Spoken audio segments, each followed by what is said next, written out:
Hello friends, my name's the Real Emile and welcome back to some more Gran Turismo 2. Today we're continuing on with our Let's Play. This is episode 85, and in today's episode we are going to be doing the last endurance race. Yes, last Enduro hype. And we are going to be doing the 2 hours of Rome City Course endurance race. For that, of course, we need a car. Also, I'll just quickly show you. It's free of restrictions. The final prize is 300,000 credits should we win. So of course we're going to need a pretty decently fast car because obviously free of restrictions. And my car for today, as many of you will probably have guessed, is the 3000 GT LM edition that I won in the last episode. It has 689 horsepower, it has 1,300 kilograms of weight, a little bit on the heavy side, but it has got four-wheel drive and it has got a lot of power, so I'm kind of confident that this vehicle should be quick enough, or at least I hope it will be. Anyways, we're just going to head straight into the endurance race, so let's do that. Of course, we don't need to do any upgrades to this vehicle because I'm at least assuming it doesn't have any available for it because it's actually just a race car. So yeah, let's get straight on with this. Let's get into it. Let's go. Yeah, all of that. Okay, we are on the road now. As you can see, my opponents have decided to drive away very, very quickly, which is not a good sign, admittedly, although it shouldn't be too bad. So anyway, in this race we have a Venturi Atlantique, a Jaguar XJ220 road car, interesting. We have a Toyota GT1 from 1998, as I smash him straight into a thing.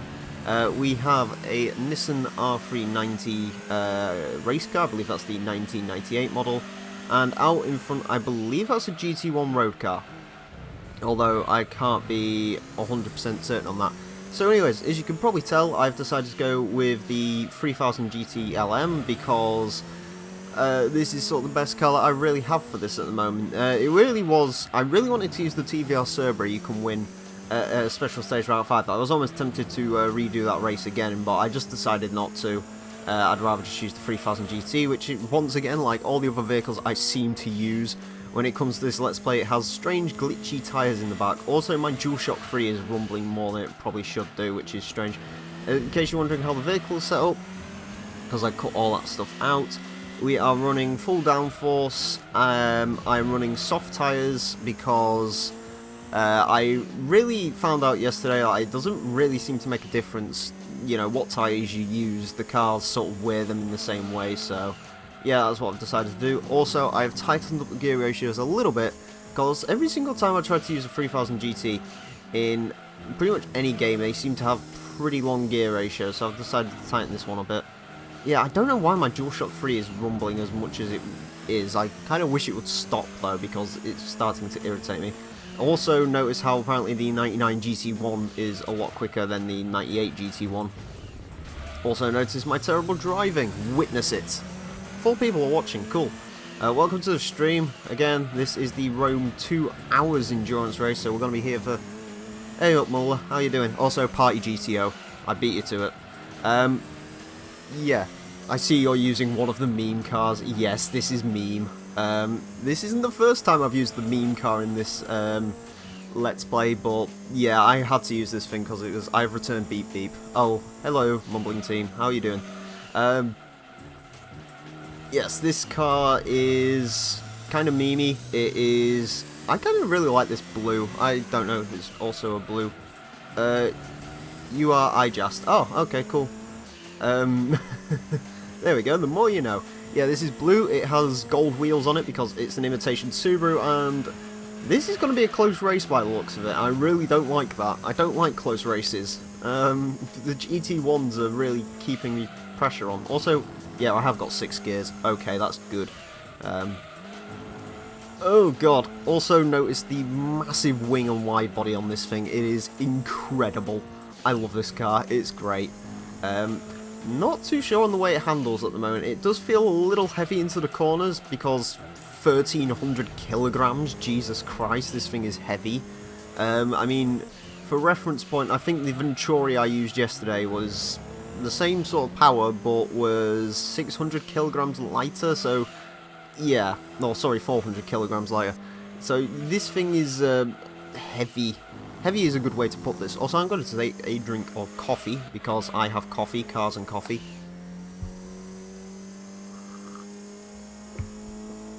Is it four-wheel drive? Yes, it is four-wheel drive. They don't... Again, I think... I'm not too sure, like, the LM editions are just... Oh, Q is here. Oh, God, the memes. I mean, GTO, Q, we have the meme squad right here. This is not going to be good. Also, hi. Hey, Q. What cable are you using?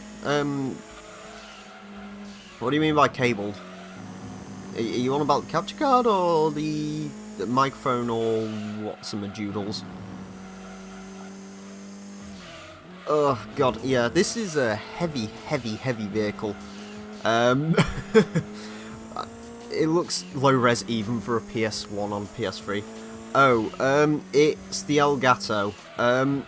Admittedly, part of it's down to stream quality. Once it renders out, it is in 720p, like HDMI. It's component.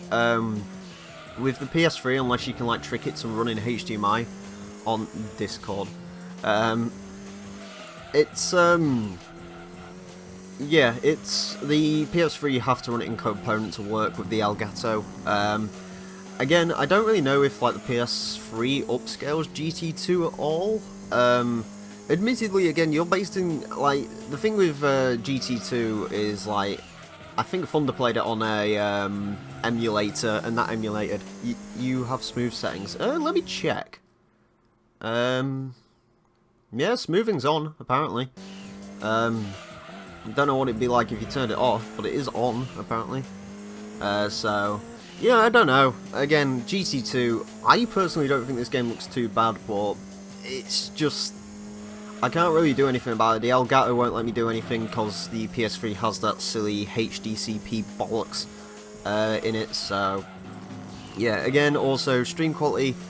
I can only stream it in 480p, the Elgato will only accept 480p. Again, once it gets rendered out and everything, it goes 720p. I don't even think it makes that much of a difference whether it's in 480 or 720, because it still looks kind of the same, but... I mean, the option is there once the thing's rendered out and stuff. Also, I must say, you have the even better than Rhino's. Well, thank you. Rhino has a very nice voice. I'm so used to seeing it in PSXE. Yeah, I mean, I would kind of like to run the emulator stuff, but I am, like, PC retarded, i.e., like, if I try to do anything on my computer, it will 9 times out of 10 just implode. To be honest with you, I'm kind of scared about what I'm going to have to do tonight, because I think the PS3 upscales it a little bit. Does it? Okay. I'd also, actually, I don't really know. I was going to say, it looks better than I did on PS2. I haven't seen it on a Rhino stream.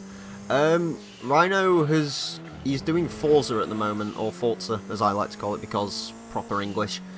He's doing his Forza 360 marathon, so he's doing Forza 2, Forza 3, Forza 4. Although I'm kind of interested to see how he's going to cope with Forza 3 and Forza 4, whether he's doing event list or whether he's doing season play or both, because if he's doing both, then Lord have mercy on his soul, because I think there's about 350 events in that game. So, yeah, I'd be kind of curious to see how he does that. Although, like, the Forza games are on my Let's Play list, I think Horizon 2's probably next, and I might delve back into Motorsport 2. Again, these Let's Plays are a couple of months away just because there's other stuff I want to do. After GT2, we're going to be doing some shorter stuff. We've got London Racer, Demolition Racer. I might even do LA Rush if anyone remembers that game, because, oh my god, that game's amazing. And then I want to do GT Concept, then GT1, and then we'll think about Forza. 350 parts, Jesus Christ. So, bear in mind his GT4 Let's Play, which is about, I think... I would say GT4 is longer than Forza 4, like, if you count sort of length. Yes, LA Rush. That game was incredible. Unfortunately, that was lit. Yes, very lit.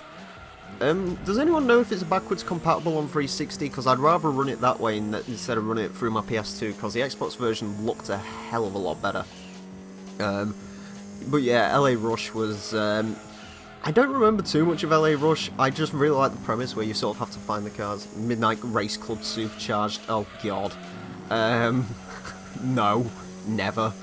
That's Thunder's job. Thunder's supposed to do these sort of games. That's his job.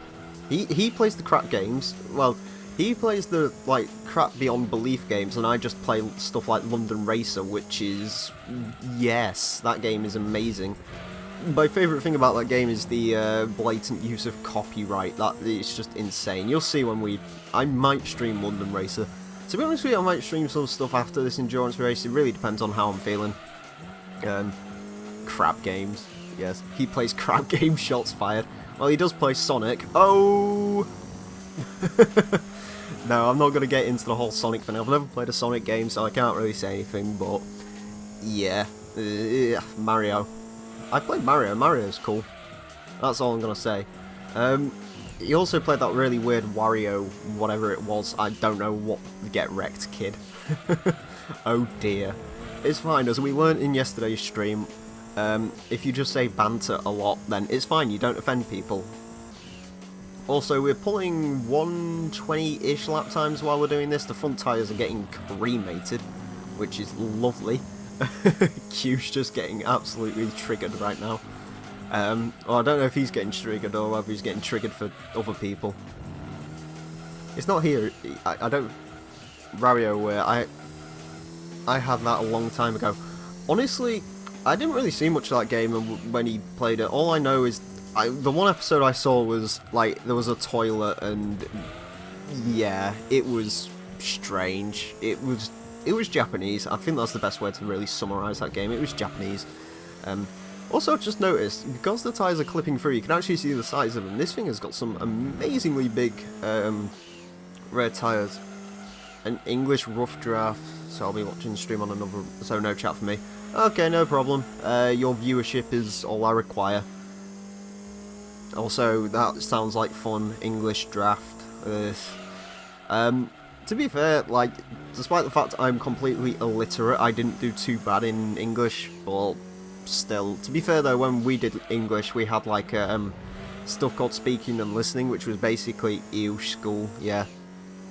You should have put simulation tyres on.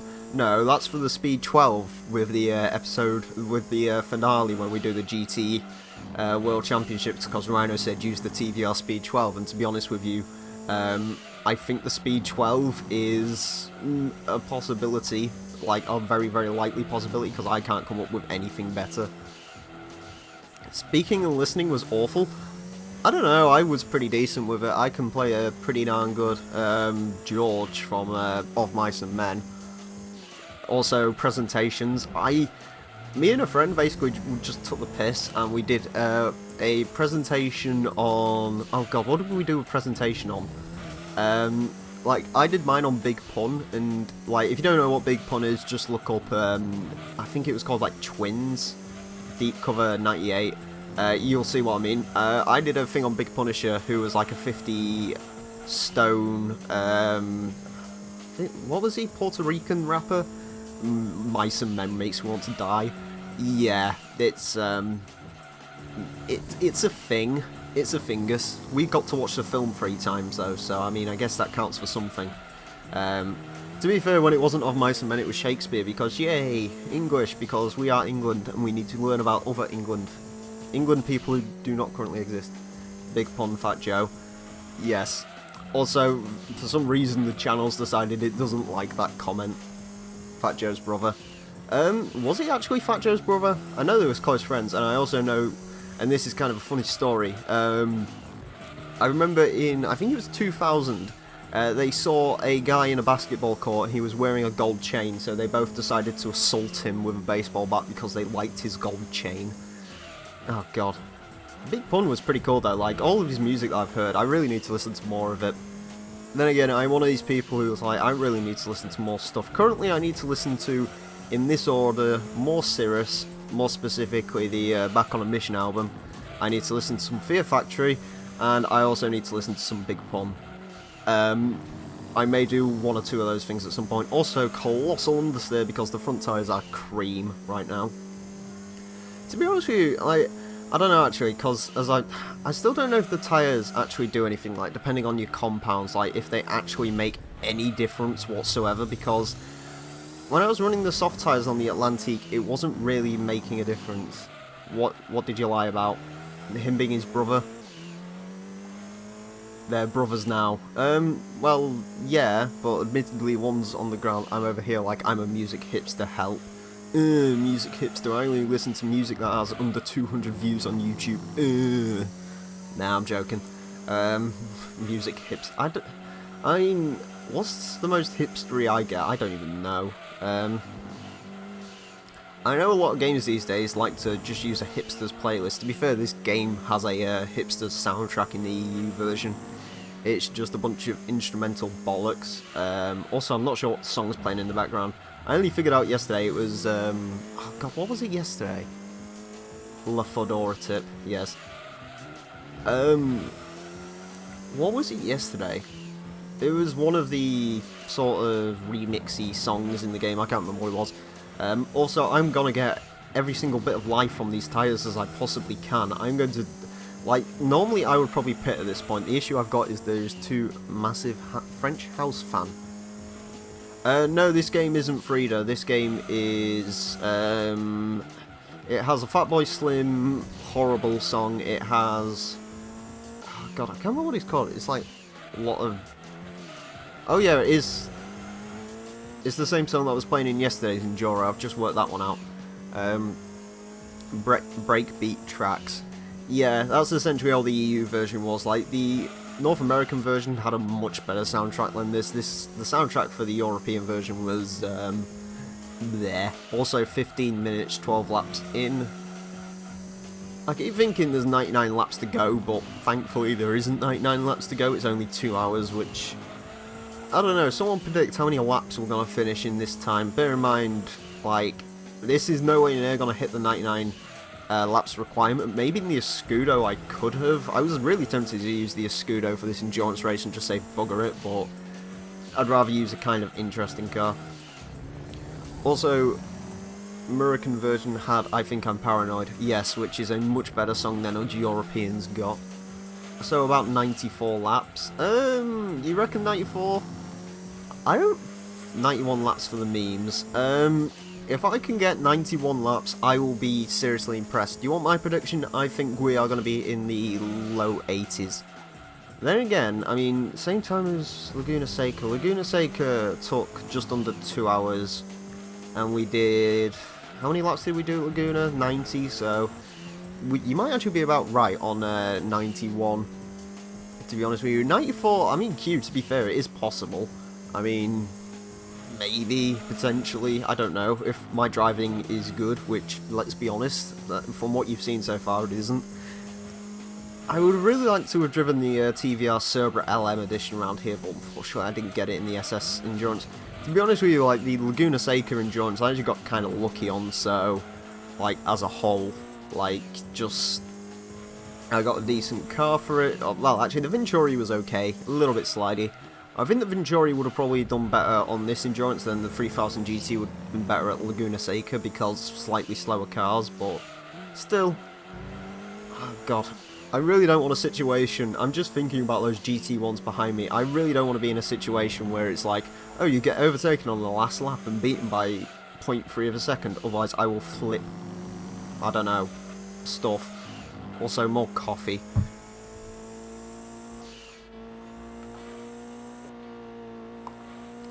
Need to change gears, what? Please stop. I should have really shifted into 5th before more coffee, but alas. Oh god, yeah, I don't know. I'll see how I feel after this stream, I don't know. Rhino doesn't stream, not use the Super GT at Laguna Seca. No, I used the Venturi, because that was like my only idea. I can't remember, I was supposed to use something else, I think. I was tempted to use like a, because it's just, yeah, I heard about your SS Route 11, I can't remember, wasn't that in like a Thunder's LP episode or something? Yeah, I heard about the third place was 0.6 behind the leader. Oh, yeah, I heard about your SS Route 11. Bear in mind, like, I was doing the GT1 licenses today because I do the license tests just before I delve into the LP because I think the license tests are extremely boring to watch, so I don't see the point of covering those during the LP because they're just really dull. So, Yeah, I had to do the IA license for Special Stage Route 11, and bear in mind, I already hate that track, but after that today, it was just like, oh god, I can't be dealing with that, can't be dealing with that bloody track. It's awful. It's awful. I don't see how anyone likes it. Like, Seattle Circuit, I can kind of get why people enjoy it. Special Stage Route 11, I don't. I honestly just don't. Also, rip my front tyres. I want to wait until the GT1s pit, but at the same time, it's like they are not going to pit, are they? I don't know. Someone vote. Do we pit on this lap, next lap, or do we just wait until the GT1s go in? Bear in mind, my lap times are kind of dwindling at this point, so yeah, I'll let you guys decide what we're doing. It looks pretty as all. Yeah, pretty much. Immersion. Hold up, let me just get on a straight and then I'll read that. Turn cut. Yeah, we need to pit stop. I'm sorry. But after 5 hours of doing BA and missing gold. Oh god. You actually went... Right, I'm not going to lie. I went for... I think it'd be best to pit now. Yes, the tyres are getting... Well, they're turning rhino coloured, which is never a good thing. Oh, I've got no front turning whatsoever. I think it'd be best to pit now. Yeah, I mean, look at my lap times. 120, my best lap times are 118. I want to try and shoot for a 117. I mean, the thing with the AI is it's actually quite easy to catch up to them. The issue is just trying to, yeah, the tyres are completely gone now, aren't they? Hence no steering, hence why I'm understeering going into the pit. Right, let's see what the GT1s do. Oh, bye-bye GT1s. There we go, they are passed. So there's one GT1, there's the other GT1. Also, what the hell is happening to my car? Why does my pit garage have to be all the way down here? Ugh. It shouldn't be too hard to catch them once we're back on track, hopefully. That's what I'm hoping anyway. But we'll have to see. Stop. Why is it limiting my speed like that? Like, I swear usually it's a lot more, what's the word? It's a lot better when it does that. Admittedly, I think to pit every 16, 17 laps. Yeah, that was kind of a strategy I was going with for the Venturi. The only difference between this and the Venturi is I was actually, like, kind of far in the lead with the Venturi. With this, it's like, I'm really not. So, if you're lucky, they'll pit in the next lap. My prediction for them is they're going to pit every 20 laps or so. So, I mean, if we get, what, 17... If we pit every 16, 17 laps, we will be... Actually, I'm used to working with a lap limit. I really don't know how many times we're going to have to pit. I think with the Venturi I pit 4 times, so probably 4 or 5 times with this, I predict. Hopefully GT1s will delve in at some point. Hopefully their pit garages are about as far along as mine are. I'm 16 seconds down on the GT1s. By the looks of it, one of them's gone into the pits, although that could just be kind of dodgy. Yeah, it is kind of dodgy map. So I don't know how I basically have to go and chase them down. I don't think the party GTO was a good car to go with. As much as it brings the party, I mean, we're kind of late for the party. We are not with the party people at the moment. So, yeah, not the best, but there you go. Although, admittedly, now we're on better tyres. This car does feel a hell of a lot better to drive. That's one thing I really do appreciate with these endurance races. It's like as soon as you get new tyres on your car, you're like, oh god, this feels so much nicer. Party GTO is always best car. Hopefully, I'm hoping it's best car. Otherwise, the people who watch Part 85 will have issues because they will just get a Scudo. Unless I just do a test drive where I'm like, yeah, I'm not doing this again on stream, that's it. I remember that last endurance race, that was the absolute best. I can't remember what he did, I think he spun out and then like, third and fourth, he basically ended up in like 4th and he basically rage quit Forza 2, which was hilarious, but I did really feel for him, so... I don't know, maybe he should have... We really wanted to get him to restream that, but he was just like, I am not doing that, I would rather just drink bleach right now, I'm not doing that. Also, 12 seconds behind the GT1s, oh boy. Although, come on GT1s, pit. You need to pit eventually.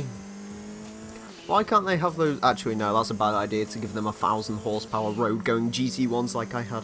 He goofed and broke the car on the last turn. Yeah, I remember that. He was not a happy test drive, and he cried in silence. Yeah, you see, that's the worst sort, when he's just crying in silence. It's like, is he mad? Is he dead? Is he what? Also, bye-bye Venturi. It was nice knowing you, buddy. So this car is at least faster than AI-controlled Venturi. Also, the GT1s are about to lap someone, I think, then LP complete. Yeah. To be honest with you, this LP isn't too far away from being completed now, because after this, if you don't drive... Okay, that's something I was kind of curious about. Do their tyres actually get affected by tyre wear, or do they not because they're AI? Also, new fastest lap hype, 118.013, almost a 117. And I wasn't even paying attention. Yeah, do their tyres actually get affected by tyre wear? Also, I'm making up time in the corners. That's sort of where my time's coming from. So if their tyres actually are getting worn down... Oh, I am catching. That's good. Yeah, I think the issue is, like, with these GT1s is... Sure, I am catching them, but I'm not sort of beating them by as much as I really could do. I think they get affected by tyre wear. Okay, to be honest with you, in the original Trial Mountain Endurance, I didn't even think they pit once. Like, I seriously don't remember seeing them pit, which was an issue, but then, well, actually, at least in later games they are. Yeah, I mean, that was the thing I was wondering, whether GT2 is actually sort of advanced enough to get them to sort of get affected by them. Although, admittedly, we are catching GT1. We're going GT1 hunting, boys. Maybe they'll suffer a blowout like they did in '99, because apparently GT1's the best Le Mans car never to win a race, because they got... they did races on the Nordschleife. Yeah, that's one thing I'm not looking forward to, GT4. Tommy Mackinnon Evo 7. Okay, that's cool. Did they make a Tommy Mackinnon Evo 7, or do you mean Evo 6? Also, I crashed into a wall because reading chat. Sometimes the AI would not pit, they'd have fucked up tyres and spin. Oh. Yeah, you see, that sounds more like Gran Turismo AI. There's like, we're the best, we stick to our racing lines. Yeah, like I said, hopefully GT1s suffer a blowout or something. But we'll see. Also, oh, it's the 98 GT1 that's currently second place. First place, it's an Evo 7. Okay. Oh, do you mean like the actual rally car, not just like a Tommy Mackinnon edition like the Evo 6 with the stripe on it? Which, to be fair, is probably my favourite Evo. I love that car, the Tommy Mackinnon Evo 6. I can't wait to do GT3 just so I can drive the correct version of that car, i.e. blue one, not the red one, because I don't like the red one as much. Get out of my way in your GT1. I am superior to the GT1. 98 with the good livery, yes, the best livery. This AI is bugged. Yeah. I really would use the 98 GC1 for the last race. There's one issue with it though. You get it in the last race. So can't really use that. Unless I use it in like arcade mode or something, maybe. I don't really know. I still don't know if I'm going to do arcade mode. If I do arcade mode, probably just like a 3-hour live stream of just the arcade mode. Maybe. And just complete it all in one sitting. Because that can be part 100 and yays. Because this is a 99 parts LP, 98 parts normal stuff, and then part 99 is something I'm going to need a Mueller for, because we are going to go to, we're going to do the Thingus with the Opals and the Thingus, and also GT1 has pit. Will the 98 pit, or is he understeering into a wall? The 98 is not pitting. Okay, so the 98 is a... Yes, go for 100%. I'm going for more than 100%, bro. We are going to go to new heights, because EU version. Anyways, the 98 GT1 is now in the lead. Are you now happy? Although I'm not sure for how much longer, because his tyres are dead, I would assume. Like, very dead. The Fingers with the Opals. Well, basically, I may as well let the secret up, because most people have known about it. In the EU version, you can get 100.5% completion, because Vauxhall is the dealership when you've got the language in English. However, if you switch the language to French or German or something like that, probably German because I'm more fluent in German than I am in French, you can unlock Opal, because it basically, they didn't code Opal out the game, they just basically switch between the two depending on the language you have. So technically I still have the Opal one make races to do, so Opal Tigra hype. So that's the thing. Also, does anyone want to see a Vauxhall Calibra Super Touring car? Because I'm tempted to use that for the event generator. I might stream the event generator. I don't know what I'm going to do. Depends how much this endurance takes out of me. Also, more coffee. I need to make a corner. I made corner. I think the 98 GT1 is now pitting, by the looks of it. Or he's going very slowly. Yeah, 98 is pitting, so 99 will be back in the lead soon.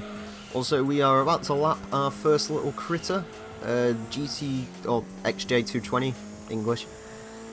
So yeah, I don't know, I might do Event Generator tonight as well, because Event Generator is kind of nice and simples and stuff. And then we've got Nationals, then Internationals, then the World Championships for the GT2 World Heavyweight title. We'll be beating Roman Reigns, and I've already scared Q off with wrestling talk, because wrestling, please no. Anyways, XJ220 is bye-bye, and time for more coffee, even though coffee is now kind of cold. I'm going to shift into 5th gear, there we go, right.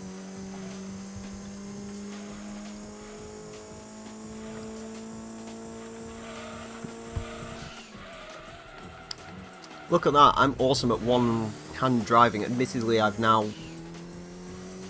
There we go, no accidents happened. Right, let's continue on with endurance races and chasers and all the rest of it. About that wrestling payback tonight, a Lamoa. Yeah, I won't be watching because I don't mind the wrestling talk. Oh, okay. To be fair, I'm not going to dwell on it too much because I think we spoke about it quite a lot in last night's stream. But yeah, payback is tonight. Honestly, the match card is not particularly interesting. There's nothing I actually really want to watch other than I don't care about the title match. The only ones I really want to watch is like the Cesaro match and maybe Owens. I think there's another one on there, but I can't remember what it is. Obviously, I really want to watch Kalisto versus Ryback, and then of course Charlotte versus Natalya because yeah. Zayn versus Owens. I mean, I could watch it, I guess. The thing with Owens is I like Owens, but I haven't really... Bear in mind, I didn't really watch NXT, so I haven't seen too much of Sami Zayn. And bear in mind that what we get over here in the UK is like a 45-minute excerpt of a 3-hour Raw, so we don't really get to see all that much of it. So most of the like sort of the Zayn moments have probably been cut out. I haven't really seen him. What I've seen of him so far is pretty good, but like I don't know if I'd really put it on top of watching a Cesaro match because Cesaro is amazing. Like Cesaro is probably one of my favourite wrestlers now, just watch it online. Yeah, but network money and also maybe other thing. If anyone can find a decent link that doesn't virus my computer to hell, then I will watch it, I guess. The only problem is. Actually, to be fair, I can imagine it's even worse for you because when it's live over here, it's 1 AM. When it's live over there, I think it's like 2 or 3 AM, which is, yeah, a thing. No, not on the network. Okay, I was going to say, I will subscribe to the network, I just need more disposable income before I subscribe to anything, before I buy more games, because reasons. Sites like WrestlingWatch.to. Okay, I mean, I don't know, I assume the people in Discord will probably go off to watch it, but if anyone stays on Discord now, I might watch it with, the guy and see what goes on. I'm not really all that amazingly interested in it, though, to be honest with you. Like, if there was a Lesnar match or something, then definitely, but there isn't, so I don't really care, to be honest with you. I'm sorry, I'm a Lesnar fan, I just like watching him kill people. Also, 32 minutes in, lap 25, so... we're gonna get to lap high 80s, I reckon. That's my current prediction. If I had to be more specific, lap 87, I'm gonna say. I'll go to bed in an hour and then get back up for it. Okay, fair enough. I mean, I could do that. The problem is my sleep schedule, thanks to other people's time commitments and time zones, is currently buggered. So, yeah, I go to bed at like 5 in the morning. I don't judge anyone for being a fan of anything. Well, that's nice. I mean... No, I'm not going to say what I was going to say. This stream isn't being Bork Laser confirmed as new best super weapon of WWE. Well, yeah. Except if you like range, you're dead to me. Right. I don't... The thing with Reigns is I don't like Reigns. However, I don't, like, ridiculously dislike him. I can definitely see why people do, and it irritates me that he's getting the push that he's getting. But, like, as a character, you know, he isn't the worst person there. There are people I hate more. Miz, Dolph Ziggler, Charlotte. So, I mean, there are people I hate more than Reigns, but I can definitely get why people don't like him. I'm just waiting for Rollins to come back again. I think everyone basically knows this, but people would like him if he was heel. If he was heel. Okay, sure.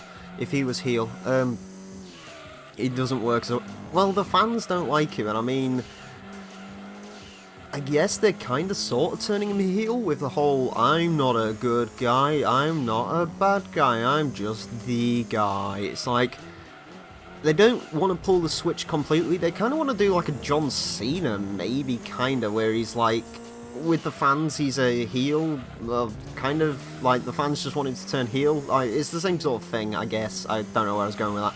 But Roman Reigns' new heel turn, yes, he's going to dive underwater and fight, I don't know. Is that just a random race car? What the hell is the GT1 doing out there? Also... Oh, hi, Angel. How you doing, buddy? The Roman Reigns new heel turn. Yes, he's gonna go underwater and fight... Oh god, who else is hated? Him and the Usos versus the Dudley Boys and... Oh god, what other terrible wrestler can we... It'll be a shocking experience, yes. Whoever no-sells the most in that match, / whoever, like, becomes the most Superman in that match just gets killed. I think that'll be... Okay, since pizza... CNA can take a break. Okay. Pizza rough draft. Okay. How's it going? What are you writing a draft on, if you don't mind me asking, although I assume you'll probably... Also, 121.999 confirmed. I need to pit again soon.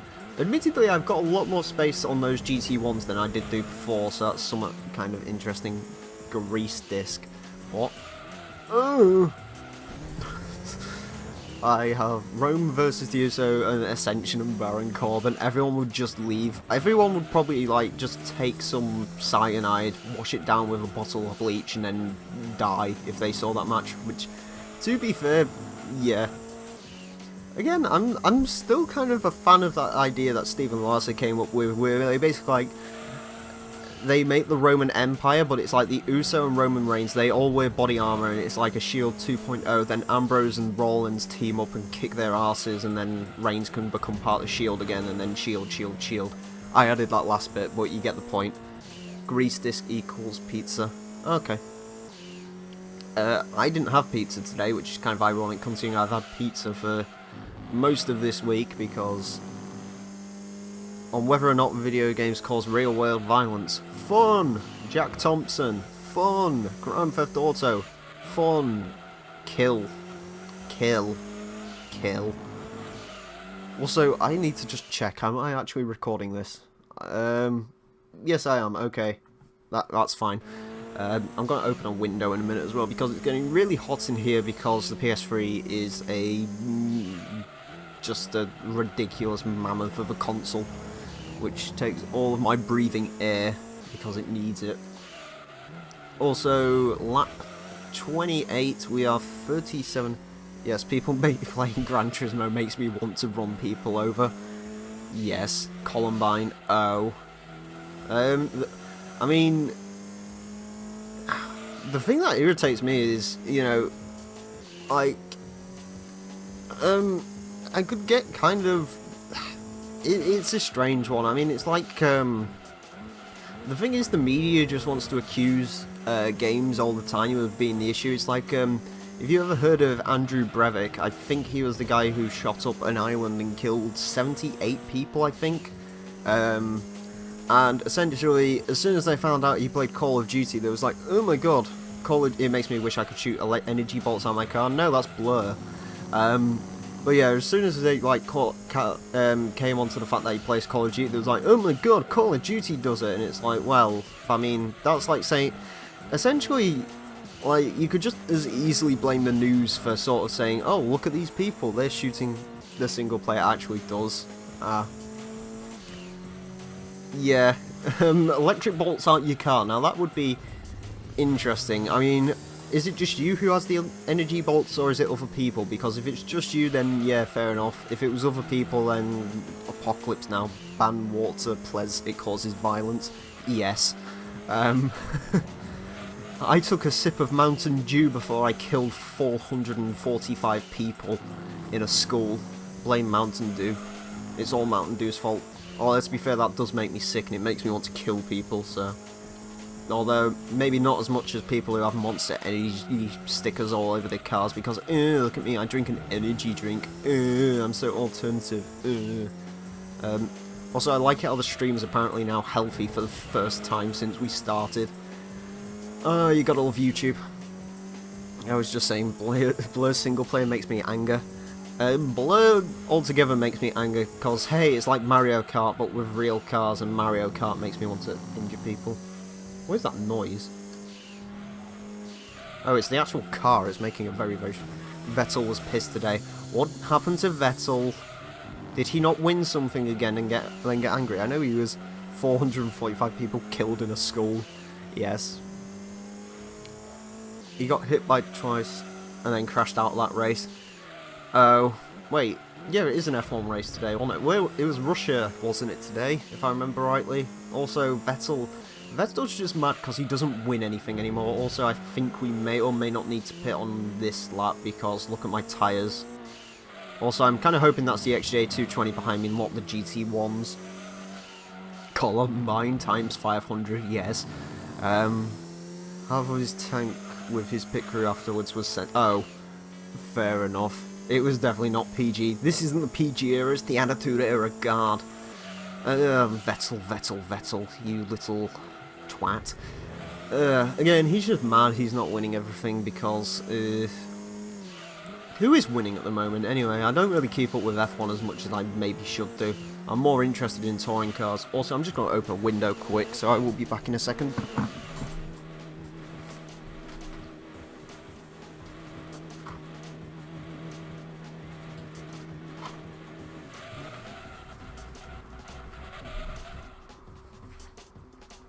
Oh, Rosberg's in the lead. PG era, ew. I mean, I can't really say anything because I haven't really seen too much from the Attitude Era. As I was explaining yesterday, the only thing or was it the day before when Thunder was in the stream? I can't remember. As I was explaining before, the only bit I've seen from the Attitude Era really was the supermarket brawl, which was incredible. Also, I've just noticed there's an orange Focus ST over the road, and I like it a lot. Admittedly, it is slightly modified, so... But yeah, Rosberg, who does he drive for? Because I don't... the thing that this interests me about F1 recently is that all of the new cars are just like, ew, just 1.6. Don't they have like some form of hybrid technology in them nowadays as well? Because, ew, we gotta save the planet, Greenpeace put so much money in Bernie's pockets, therefore it matters. Also, we're in second. What? Oh yeah, GT1 probably went past, but... Mercedes, oh yeah, they won.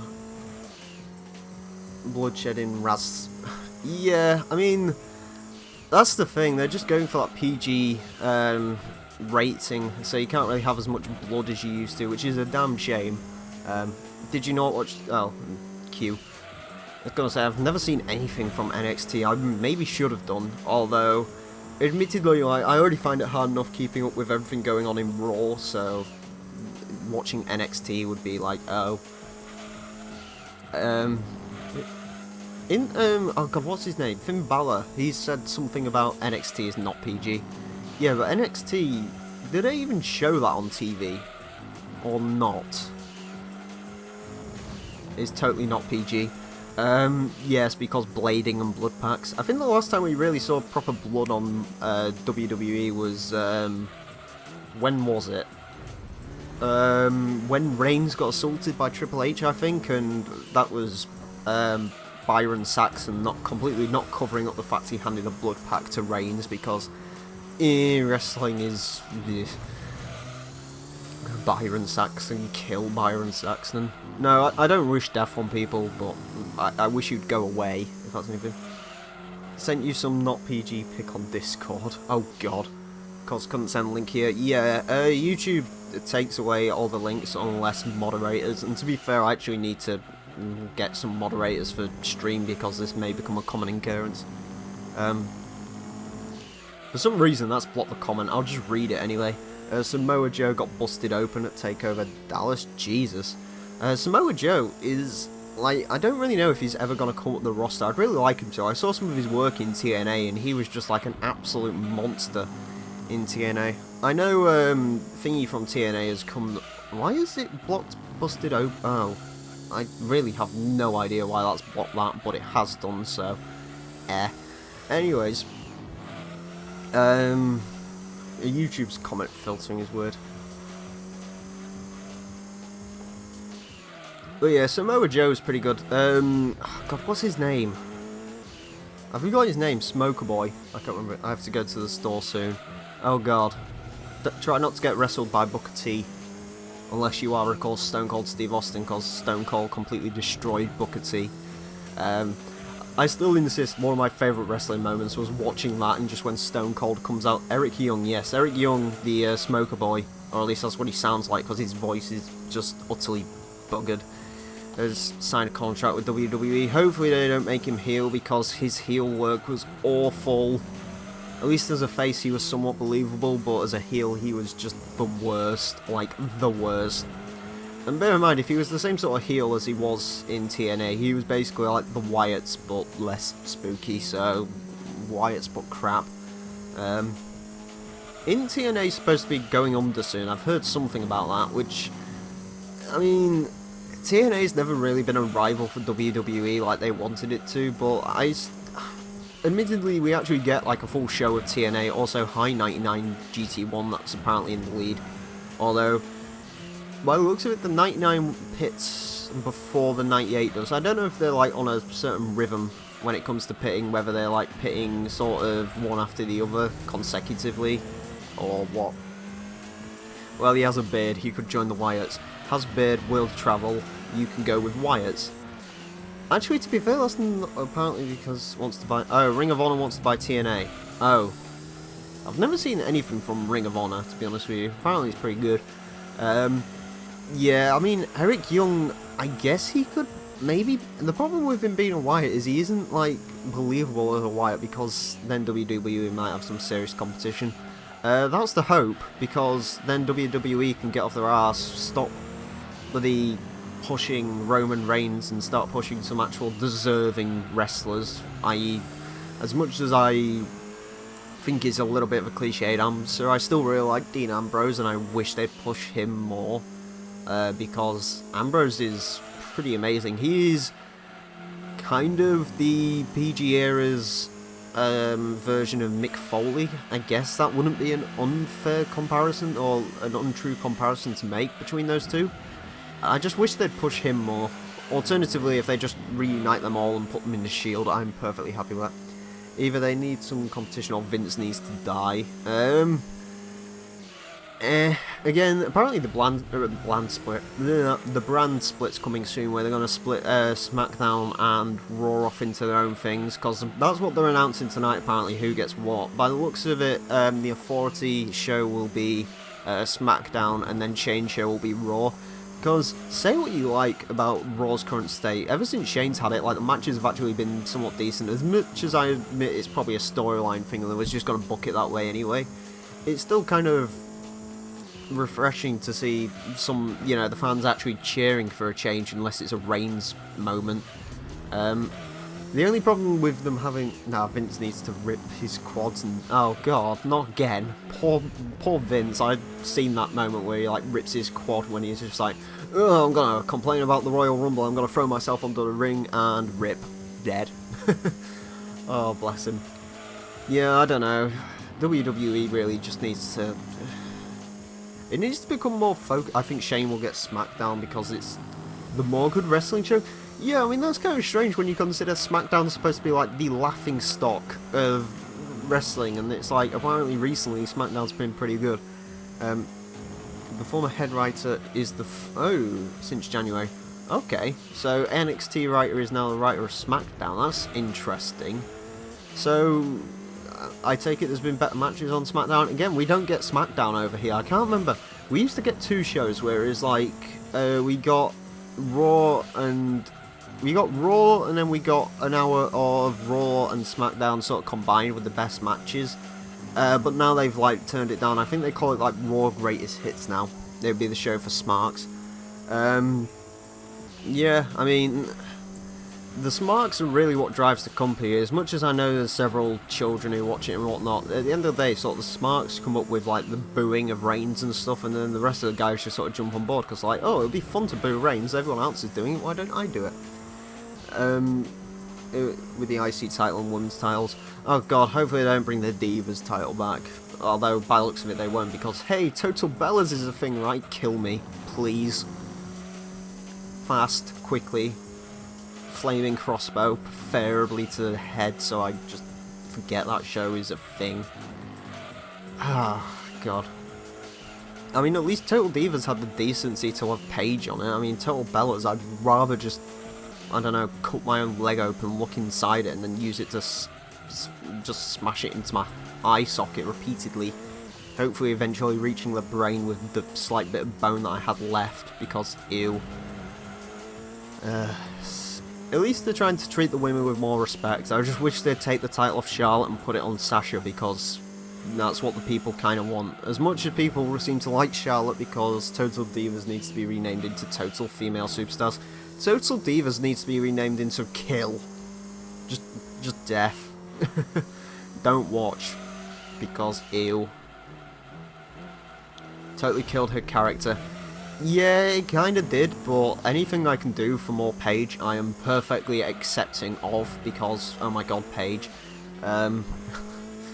Actually, to be fair, I mean, Paige is like, she was the anti-diva, yeah, I mean, didn't Becky Lynch or something, like, absolutely refuse to go on Total Divas, like, no matter what, or something like that, because Becky Lynch is what she is. I've seen Becky Lynch in interviews, though. She seems a little bit sort of green when it comes to interviews at the moment. She's, like, sort of a little bit awkward. But then again, I guess they've all sort of come up quite quickly, really. I mean, yeah. I mean, again, I just wish they'd put the belt on Sasha. And then... Sasha was the one saying that. Oh, okay. Oh, Sasha said she wouldn't go on Total Divas. Okay, fair enough. And she'll never be on to... Again, now it's Total Bellas, isn't it? They've renamed it, so I guess they're all sort of...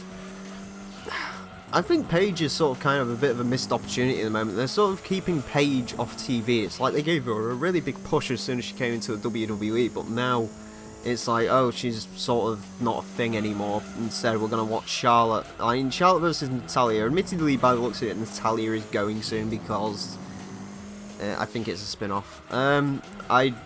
Apparently, Thunder says they was renaming it. I'm not sure if that's true or not then. But, I mean, she's just... I don't know. Like I said, Natalya, I think this is her last run as far. Alright, see you soon, Q. Thanks for coming to stream. Stream was fun. Our stream is fun because we've still got 1 hour and 10 minutes of this left. Yay! Also, ambulance just went past, but luckily didn't have any sounds on. I apologise if you can hear any wind noise, but I sort of have to do this because it's about 10 degrees in England at the moment, and that's the warmest it's been for a while, and I'm so used to cold now. But yeah, I mean, it's just... I don't know. I just wish Paige would get more sort of screen time, because I really like Paige. Also, English, yeah. It's almost like she's starting to become a little bit like the Wade Barrett of the women's division, where it's just like, oh, Natalie probably wants to take care of Tyson after his horrible injury. Tyson Kidd, oh yeah, she's supposedly... Is she married to him, or are they just a thing? I don't remember. Either way, I mean, Natalya... I mean, I don't really remember watching many Natalya matches, but she's sort of still... I don't want to say, like, she's a terrible wrestler or anything, but she's sort of one of those stayovers from the sort of women's downhill climb thing. Like, she joined the company when that was still a thing. They're married, yes, okay. But yeah, like, she was still a part of sort of the women's roster when it was really, you know, Divas bollocks. So I don't know. She just seems like a sort of leftover, unfortunately, which is a horrible thing to say, but I mean, it's just what I think of when I think of her. It is whatever. Also, we're about to lap the R390. Of course, the 98 R390, the long tail, I believe that is, or is it the short tail? That's it. You see, that's the thing. She's the best wrestler of the Divas era. The issue is we're not. It's not really a Divas era anymore. Sort of ever since like the NXT bunch have come up, Charlotte, Sasha, Becky, and I think aren't they bringing, or they've already brought Emma up, haven't they? And I think they're going to somewhat about Bailey as well. I don't know if she's already in it or not, but yeah, I mean, ever since sort of like the NXT invasion, I guess you could say, it's just women's wrestling has changed, and it's changed for the better. Unfortunately, they've still... The issue with the WWE, and this is what I'm finding particularly with the people I watch wrestling with, is they're just still not willing to accept women's matches because, you know, they're so used to them being turn-off matches ever since sort of like the Trish Stratus, that's really hard to say, get all of the pretty ladies, all the pretty ladies, you want to see the pretty ladies. Ever since all of that, it's like women's wrestling's gone downhill, and WWE unfortunately has got a big task ahead of them trying to... Bailey will come up as soon as Sasha gets the title. Hopefully that happens sooner rather than later, because the more of Sasha I see, I just show them Bailey versus Sasha. Yes. I mean, admittedly, I'd like to see more of Paige, so I don't know, maybe make it like a tag team Sasha and... I don't know. I'm just trying to think, like, pair Sasha with Becky or something, maybe, I don't know. That'll change everyone's mind. Yeah, I mean, this is the thing. They're starting to come around with the idea that women's matches are good, i.e. the one at the Royal Rumble, was it? Where it was like Becky and Sasha? Or was it Becky and Charlotte and then Sasha came out and did something? But, yeah, ever since that match, I remember them saying, oh, you know, this was actually pretty darn good. And I was like, yeah, I mean, women's wrestling is good now, you know, that is a thing, but it's just, yeah, unfortunately, it's just a thing. Also, lap 42 hype, I really wish they'd bring Kong out of TNA, and I think what was she called when she was in WWE? She was in a Royal Rumble once, I think, and she, like, killed Mark Henry, I think, or something. God, what was she called? She had a name, I can't remember what she was called. But anyways, like, she was basically she's basically the Lesnar of the women's division, which... Oh, Karma. Yeah, that's the one. Spelt weird because, hey. It looks more like Karuma. Hey, Karuma from GTA, how you doing? Let's go around there. They stole the freaking show at WrestleMania. Yeah, I mean, that's the thing. Women's matches are consistently now better than the men's matches for the most part. I mean, I'd rather watch any... Well, I don't want to say any Divas match because, actually, Divas on the roster at the moment, I can't really think of too many horrifically bad ones, but for the most part, I'd rather watch a Divas match than any match involving, say, Reigns or Ziggler or anything like that, so... Or even worse, The Miz, cause please God, kill The Miz. You see, I hate The Miz. He should just be the resident actor, that's all The Miz is good for. Just let him do your crappy Marine films if that's what you're going to continue with. He doesn't deserve titles. Zack Ryder is like Miz, but about a million times better. Just give him the title for crying out loud again. I was so surprised when they gave Zack Ryder the title, and it was just like, nope, his title's going, bye-bye. Yeah, any combination of the 4 horsewomen, and yeah, definitely. I mean, that's the thing, they just produce amazing matches. As much as I don't like Charlotte, the thing with Charlotte is I don't like her as, like, actual wrestling, I just don't like her character at all. I mean, I guess that's the whole point of her being a heel, we're not supposed to like her, and it's sort of working. I mean, that's the thing. A mid-card title is fine for him. Yeah. I mean, of course, Ryder's never going to be as big as do or anything like that, but I just wish the Miz, and for all the people, it had to be the bloody Miz who won that title. It's like, oh god, please no. Mind you, which I can't even remember which. The Miz is underrated. I mean, I guess I just don't like him. The only problem she's awful at selling. Yeah, I mean, again, the thing you gotta remember with these women is, as much as they're amazing, they can only get better, realistically. So, I mean, they're still young. I mean, Sasha's 24, and I'm not too sure how old Charlotte is. I remember googling her at one point, but I mean, all of them have still got years left to improve. Like, this is the thing. As much as women's wrestling at the moment is kind of still a little bit of a laughingstock, although it's definitely improving, the thing you gotta remember, in 10 years' time, that women's, like, division is gonna be absolutely incredible. Like, it's so good that WWE are finally giving the women the respect and stuff they actually finally deserve. They've dropped that. Charlotte's 30, so, I mean, she's still got a couple of years left in her. I mean, most wrestlers retire at, what, about late 30s, unless you're Jericho, in which case you go on forever. Which, bear in mind, like, I actually kind of like what they're doing with Jericho at the moment. I still like Jericho, he's great. I would rather watch, out of the sort of the really old people in WWE right now, I would rather watch Jericho than The Undertaker, because there.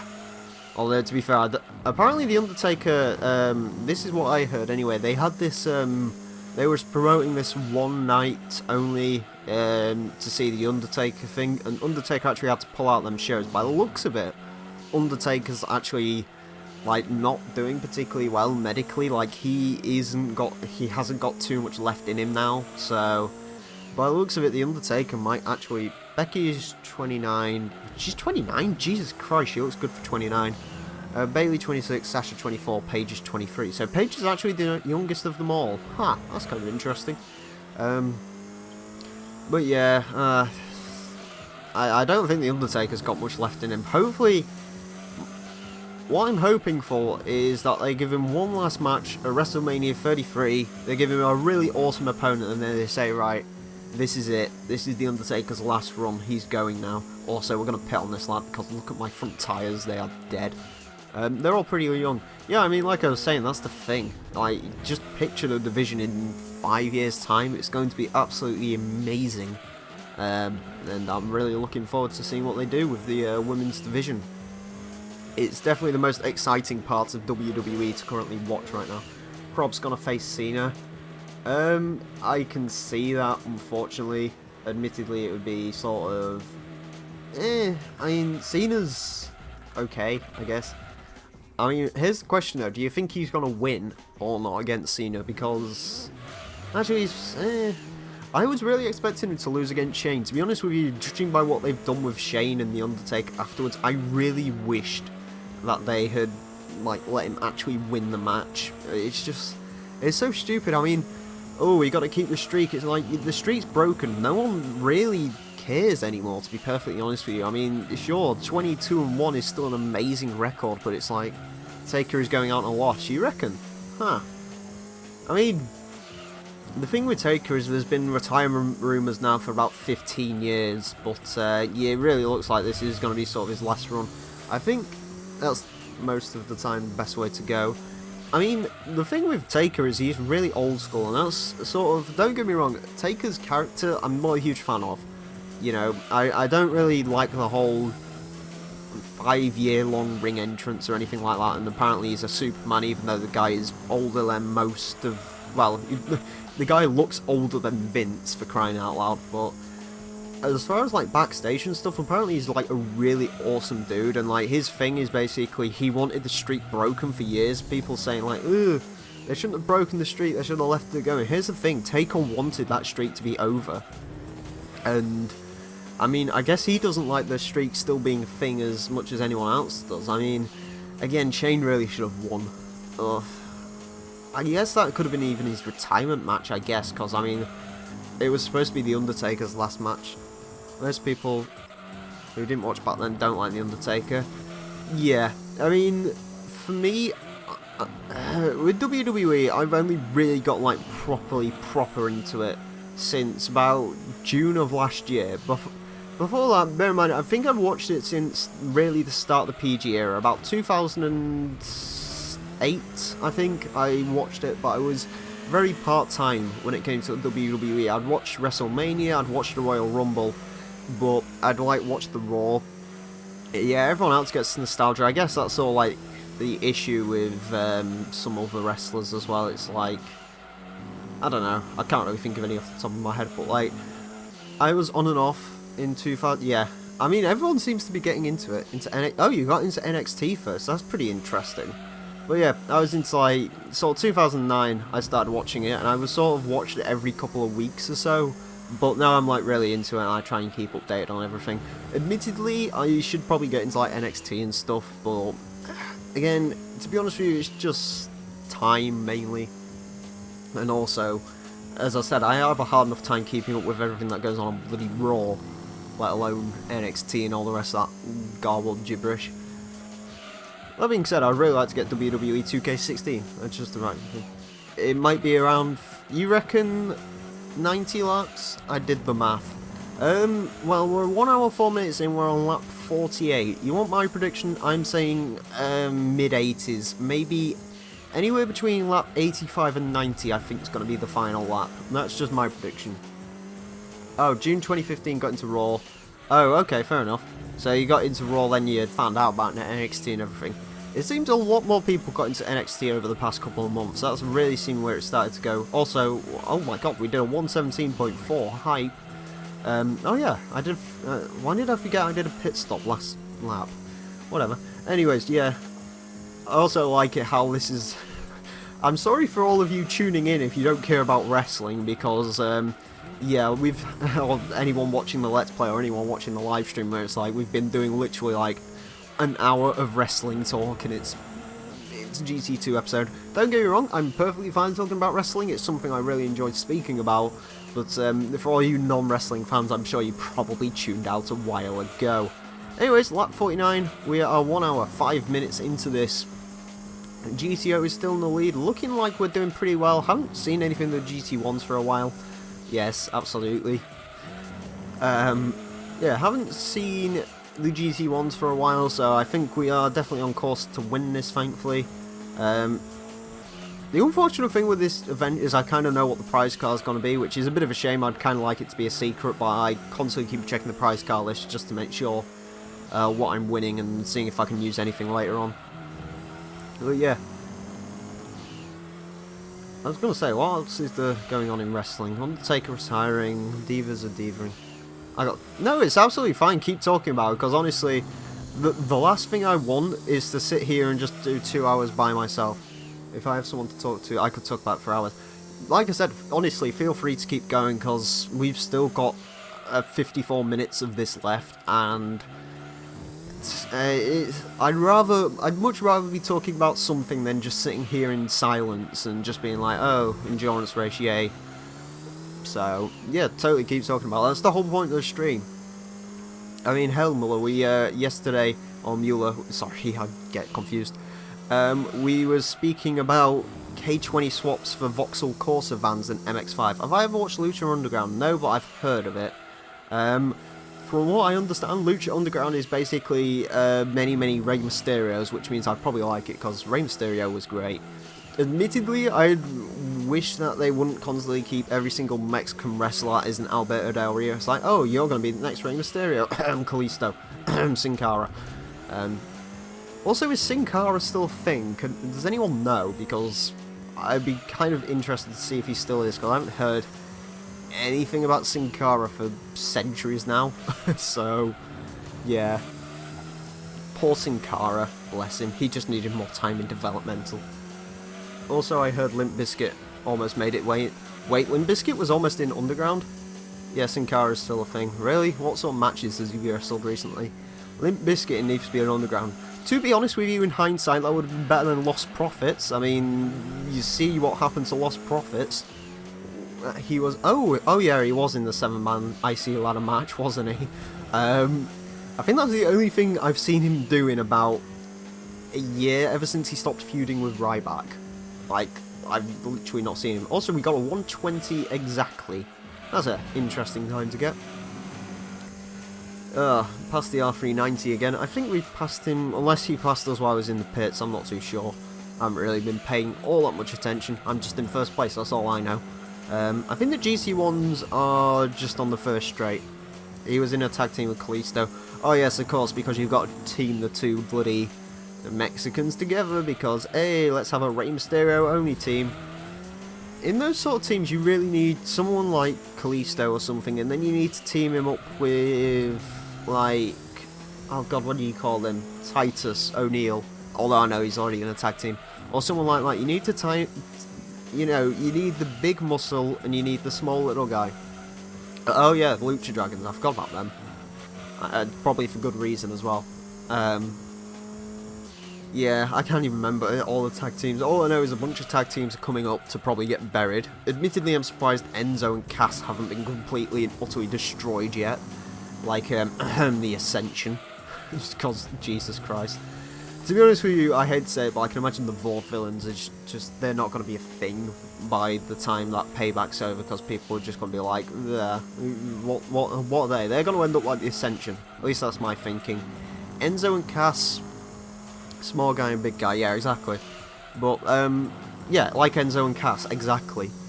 Exactly right on the ball there. Yeah, I'll be interested to see what they do with Enzo and Cass. Because they're so different, but they are so over with the crowd, like, it's unreal. That just really shows you how many people just watch NXT nowadays. It's pretty insane for, like, a tag team to just come up, which... The Vaudevillains are only going to be a thing if they win the titles. Who are they going against? They're against the New Day, aren't they? If they win the titles against the New Day, people are going to be kind of pissed because people love the New Day. I am one of those people because I love the New Day. They're great. If they, then the New Day will get nuclear heat. You reckon?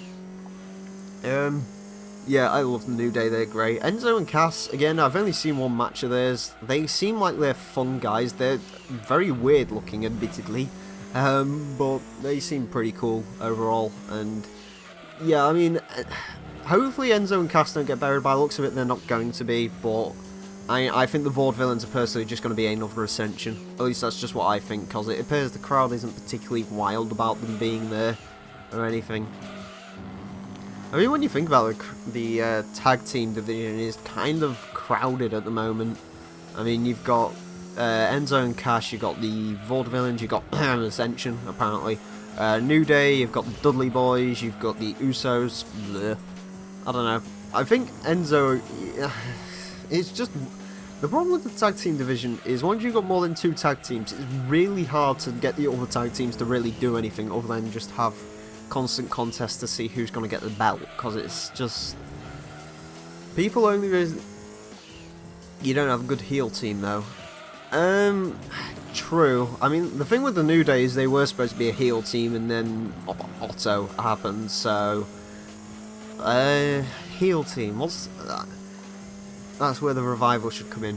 Who's the Revival, if you don't mind me asking, because honestly I don't really know. I mean, heel teams, I guess the Usos are kind of heel now, just because they get so much bloody heat. The Usos really should turn heel along with Reigns, like, that would be... And then just sort of have the family arc come in. I don't know, maybe. At least that's what they should do, because otherwise they've got no excuse for what's happening to the Usos. I remember when the Usos... Oh... I've heard of Dash Wilder before. Yeah, I mean... They lost the NXT title. Ooh, so they could be coming up as well. There's a lot of tag teams coming up. Yeah, I mean... It's a really... Like, the Ascension could have been that heel tag team, but WWE for some reason just likes to bury the bloody tag teams that aren't like... Oh hey, look, it's the Usos. They're related to The Rock. Quick, and Roman Reigns. Look, they have appeal now. And the New Day, the WWE was like, what the hell? Why are they cheering these people? They're not supposed to be cheering these people, and now they're just like, they're fine now. So, I mean, I don't know. I mean, I guess the Dudleys are kind of heel. I guess, kind of. At least I don't like watching the Dudleys anymore because they're about 55,000 years old, and Bubba Ray really should have stayed in TNA, because he was actually like a complete and utter badass in TNA. He was the leader of the was it the Eights and Aces or something like that, which was like a cool motorcycle gang. That was a really good angle, and he was a great heel, but unfortunately they've just brought him back, and it's just like, why? Why did they need to bring him back? Like, what was the point of that? I don't understand. Anyways, lap 55, 1 hour, 13 minutes and 40 seconds. They need to put together two random dudes. Kid and Cesaro? I could see that. I mean, it really depends, because they sort of did the angle with Goldust and, was it R-Truth? I think it was R-Truth. I mean, I'd like to see them be a tag team, just because I love watching R-Truth, just because he's just plays his character so amazingly well, just completely and utterly confused out his mind. Like, was it the Rumble where he came in with like a ladder and just went to go reach the money in back? Not that angle. But I like R-Truth. R-Truth is hilarious. Although admittedly Goldust is like, hi, I still exist, and it's like, no, you don't, go back in the box. We need go back in the box, Goldust. You come out once a year for Royal Rumble, and maybe if there's like some strange match at WrestleMania.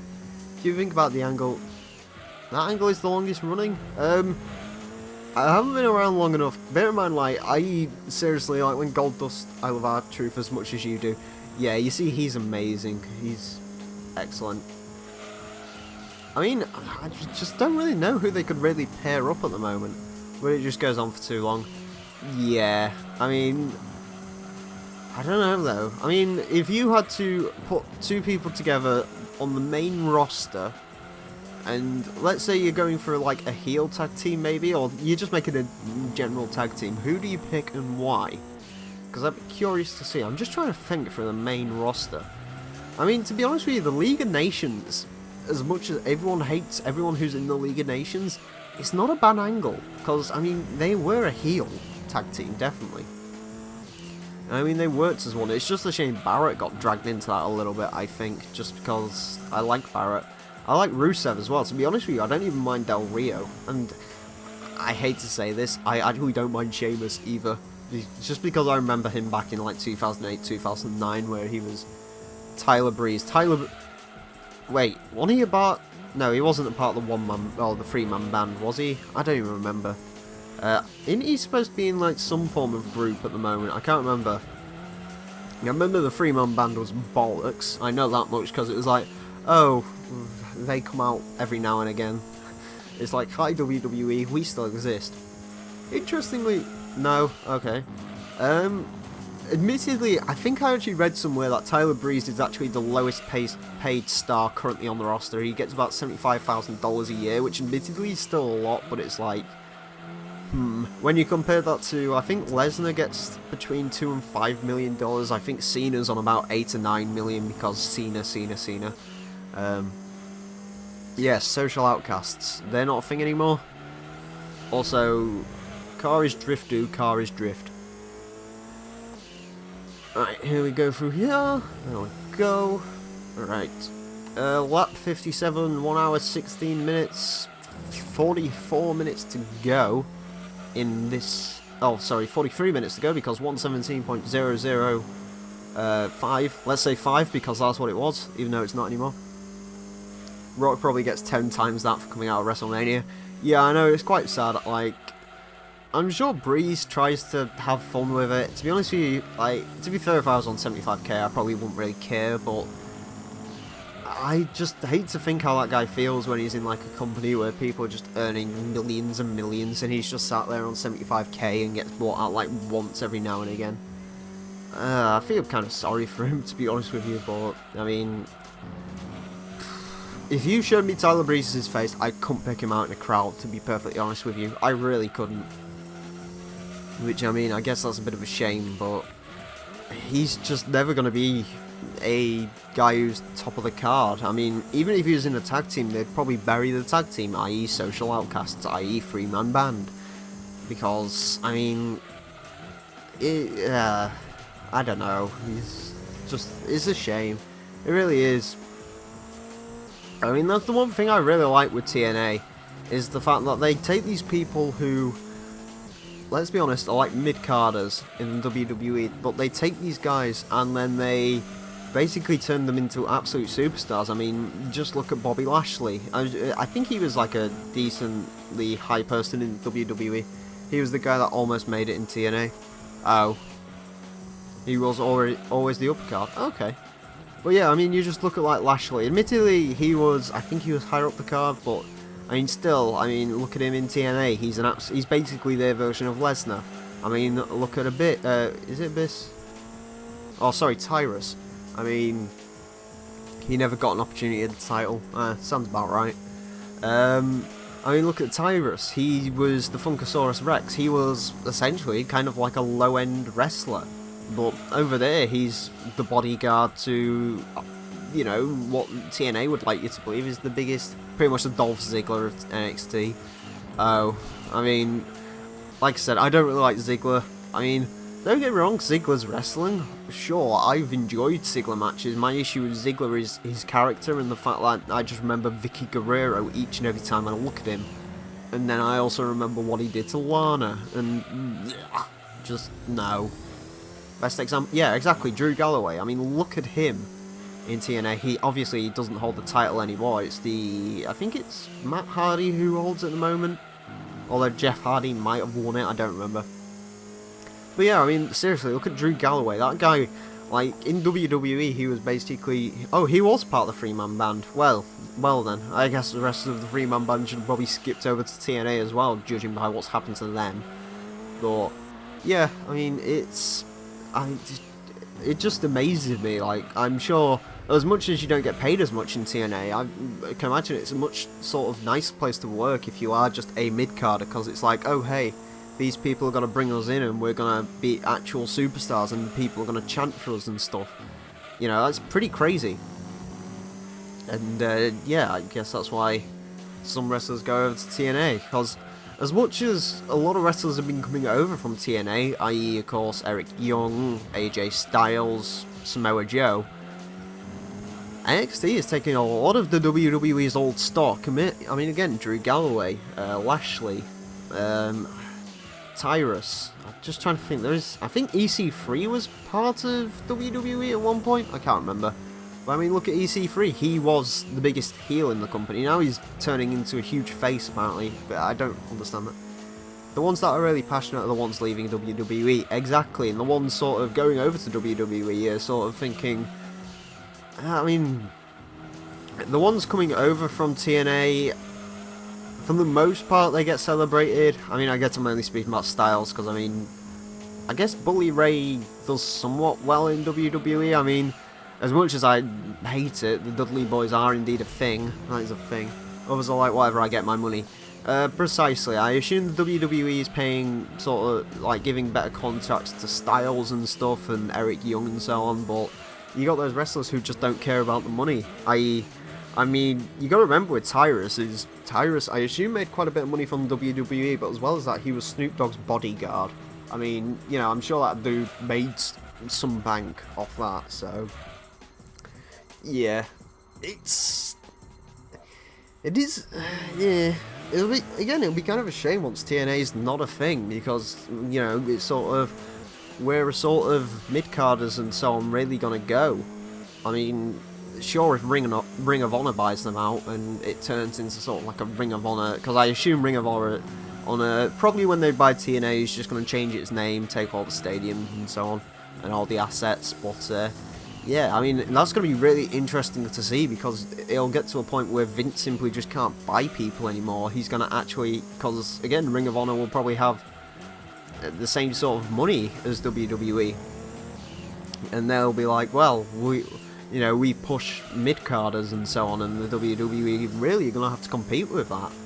And if the WWE aren't careful when that comes in, they are going to lose a lot of wrestlers. Like you said, Breeze. I honestly think Breeze may step over at some point. I'm kind of surprised he hasn't already. But yeah, it's going to be really interesting. It's going to be very similar to, I think, WCW versus Still Better Off outside WWE. Yeah. I mean, the thing with WWE is it's so established and it's so big that sort of WWE likes to think of itself at the top as like the top dog, the top of the mountain. That's where every wrestler wants to go. But they don't understand, like, some wrestlers are just genuinely passionate about wrestling. Also, we've been overtaken by GT1.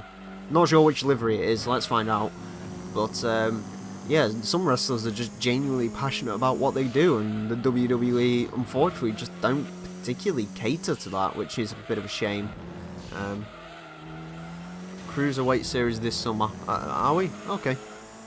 To be honest with you, I don't really... I should pay attention more to what happens outside of WWE, but yeah.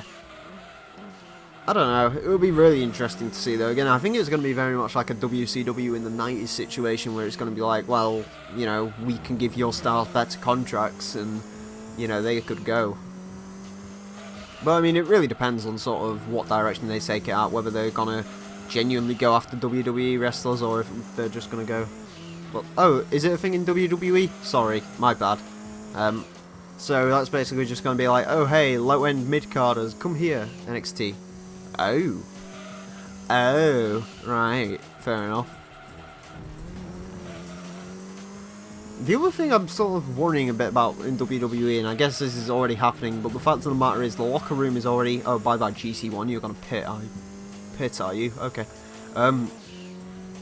The other thing about WWE is they're bringing so many guys up from NXT, but not enough guys are retiring, so eventually the locker room's just going to be full. And I mean, it kind of already is the stars that kind of deserve pushes, but they're just not going to get them because, you know, they're wanting to push these known sort of faces and so on. I mean, also... Zack Sabre Jr. is the only ones I've heard good thing about. He's British. Oh, if he is a Barrett 2.0, i.e. without the King Barrett bollocks, then I am totally willing to cheer that guy on because, yeah, Barrett is so good. He's just such a wasted... Honestly, if like the Nexus thing hadn't concluded the way it does, I mean, it is debatable whether he really would have had sort of a better career in WWE, but unfortunately he's gone to wherever he's going now. I think he's retiring, although when wrestlers say they're retiring, that usually means they're going to turn up somewhere else in a couple of years. Ric Flair. But yeah, it's I'm interested to see what the future holds for the WWE. Again, like I said, they just...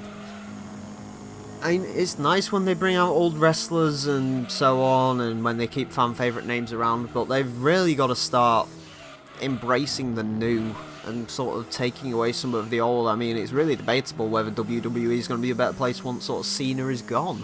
But then again, I mean, you've got Roman Reigns, which is Cena 2.0, so... And also, of course, SmackDown Raw split. Here's my vision. Personally, Barrett could try going to Japan. There is a high possibility he probably will. Here's my prediction. I think Raw is going to Raw is going to whore, sure. Raw is going to house the more legendary, I guess you could say, superstars. I think that's going to be a place where you find Reigns, Ambrose, Cena, I'm just trying to think who else. Ziggler, stuff like that. And I think SmackDown may become sort of like the old NXT, sort of WWE's, even though WWE has NXT, it'll be like WWE's main version of NXT, I guess, where they just throw all the NXT guys, perhaps? That might be a thing. So on sort of SmackDown they have, and I mean, I guess this is where Shane taking over SmackDown could come in handy. You know, they will have guys like Finn Balor, Sami Zayn, maybe even Kevin Owens, although Raw for casual, SmackDown's for more NXT-esque. That would probably be the same. So here's a question as well, if that happens, do you think it's going to be a PG era, or do you think it's going to sort of, Raw's going to be the PG crowd, and then, you know, sort of SmackDown will become the more edgy show? Because, I mean, Shane's whole thing is he's wanted to host an edgier style show for a while. Shane, obviously, he wanted to do... Oh god, what was it called? He wanted to actually make Nitro its own sort of edgy internet-only show. And I think Shane sort of likes that whole both PG. You think, okay? I was gonna say because Shane is sort of an Attitude Era guy, so I could potentially see SmackDown sort of heading more towards the slightly more grittier stuff, perhaps. At least that's what I would think, slash hope, slash... That's a possibility. I definitely think that could be a possibility going forward, but in the end, I'm really interested to see it all. I guess it hinges on what happens tonight, but admittedly it doesn't really matter because NXT works with a Smark and that's also PG. Okay. So the NXT... Okay, so maybe not, like, the ratings go to thingy, but do you reckon SmackDown might be a slightly more edgy, like NXT seems to be, with sort of more blood and so on? Because that could be a possibility. Also, for some reason, I'm not able to take that corner anymore. I'm just going to slide the car for whatever reason. Oh dear. Also, best lap is still 117. I did 117 2 laps ago, which is nice. Lap 66 out of 99. We are half an hour to go in this endurance race. Again, my prediction, I'm going to say lap 88. Yeah. Okay. So, yeah, I really want this brand split to happen then and just see sort of what comes out of it and what they decide to do. It's going to be very interesting. And again, like I said, I guess it doesn't really matter because, I mean, is Shane really going to be running Raw? Is Stephanie really going to be running Raw? Is, you know, Vince actually going to retire? I doubt it. I mean, don't get me wrong, I like seeing Vince when he comes out and stuff. He's always funny and his theme music is amazing. But he sees himself that NXT got really big. I think creative are starting to get a little bit of the ideas. Again, I think one of the... From what I've heard, and this is only something I've heard, Triple H really wants to push Ambrose. He wants Ambrose to be the new face of the WWE, while Vince really is banking on Reigns. So, I mean, the problem you've got with Reigns is he's sort of been backed into a corner now. Like, if they just drop Reigns tomorrow, sure, the fans will be happy, but, you know, they just won't think it makes sense. And I think the thing you gotta remember with Reigns is, although he's booed out the building and whatnot, from what we understand, kids love him. Kids absolutely love Reigns, you know. They like the whole Superman punch thing. They think he's a video game character, essentially. And also, bike. Obnoxiously loud bike. Can you actually hear anything out the window? I know for a fact he's really high on Kevin Owens and Sasha Banks. Yeah, I mean, I don't think Owens will... I hope Owens never becomes a face anyway, because he'd be just... He wouldn't work as a face. For me, I kind of think of Owens as kind of like a mini Lesnar.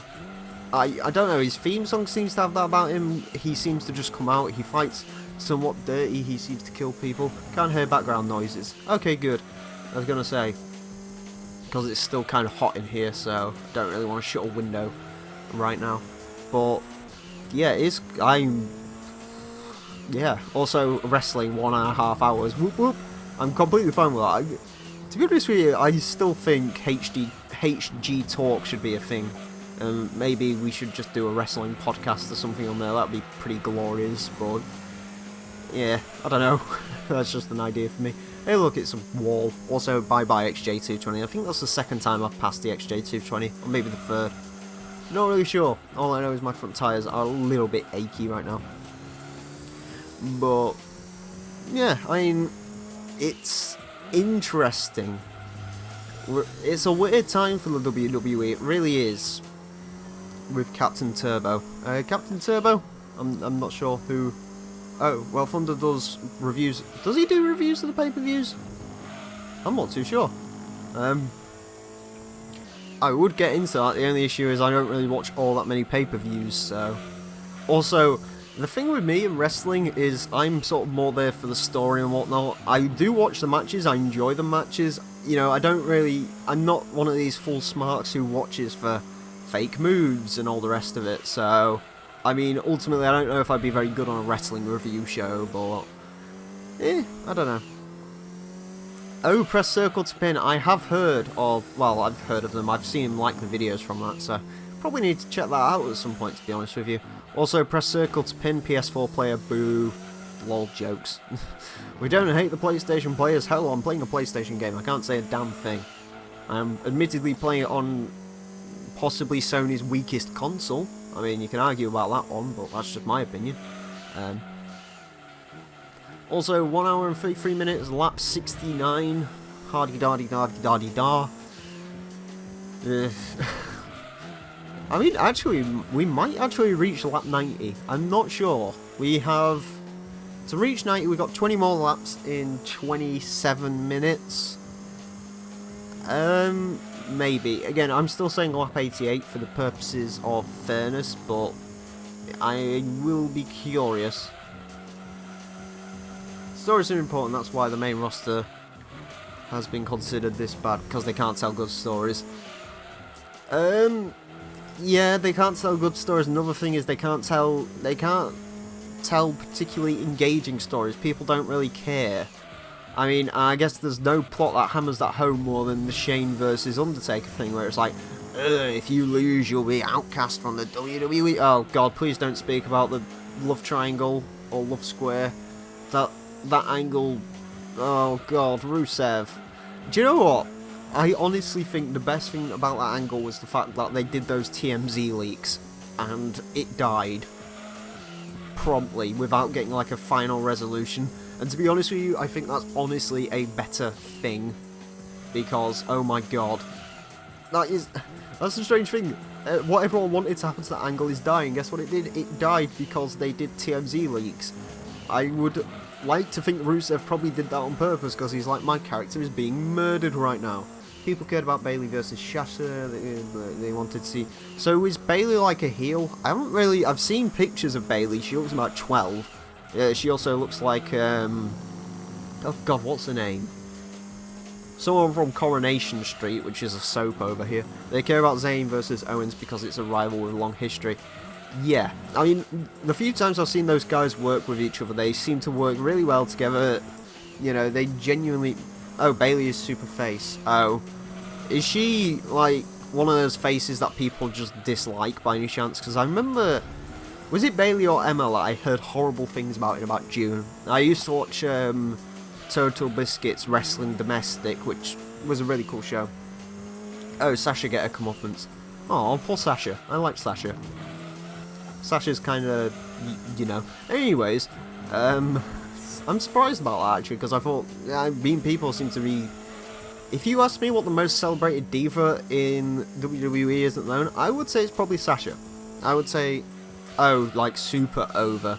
So is Bayley like one of those like, look at me, I'm tragic, oh, I always get beaten down. Kind of similar to what they was going with Becky Lynch, I guess, or is she actually like... people like me, and I just do what I want, and I'm happy to be here, and all the rest of that bollocks. Because again, I don't really know. I haven't watched any NXT. I really should do.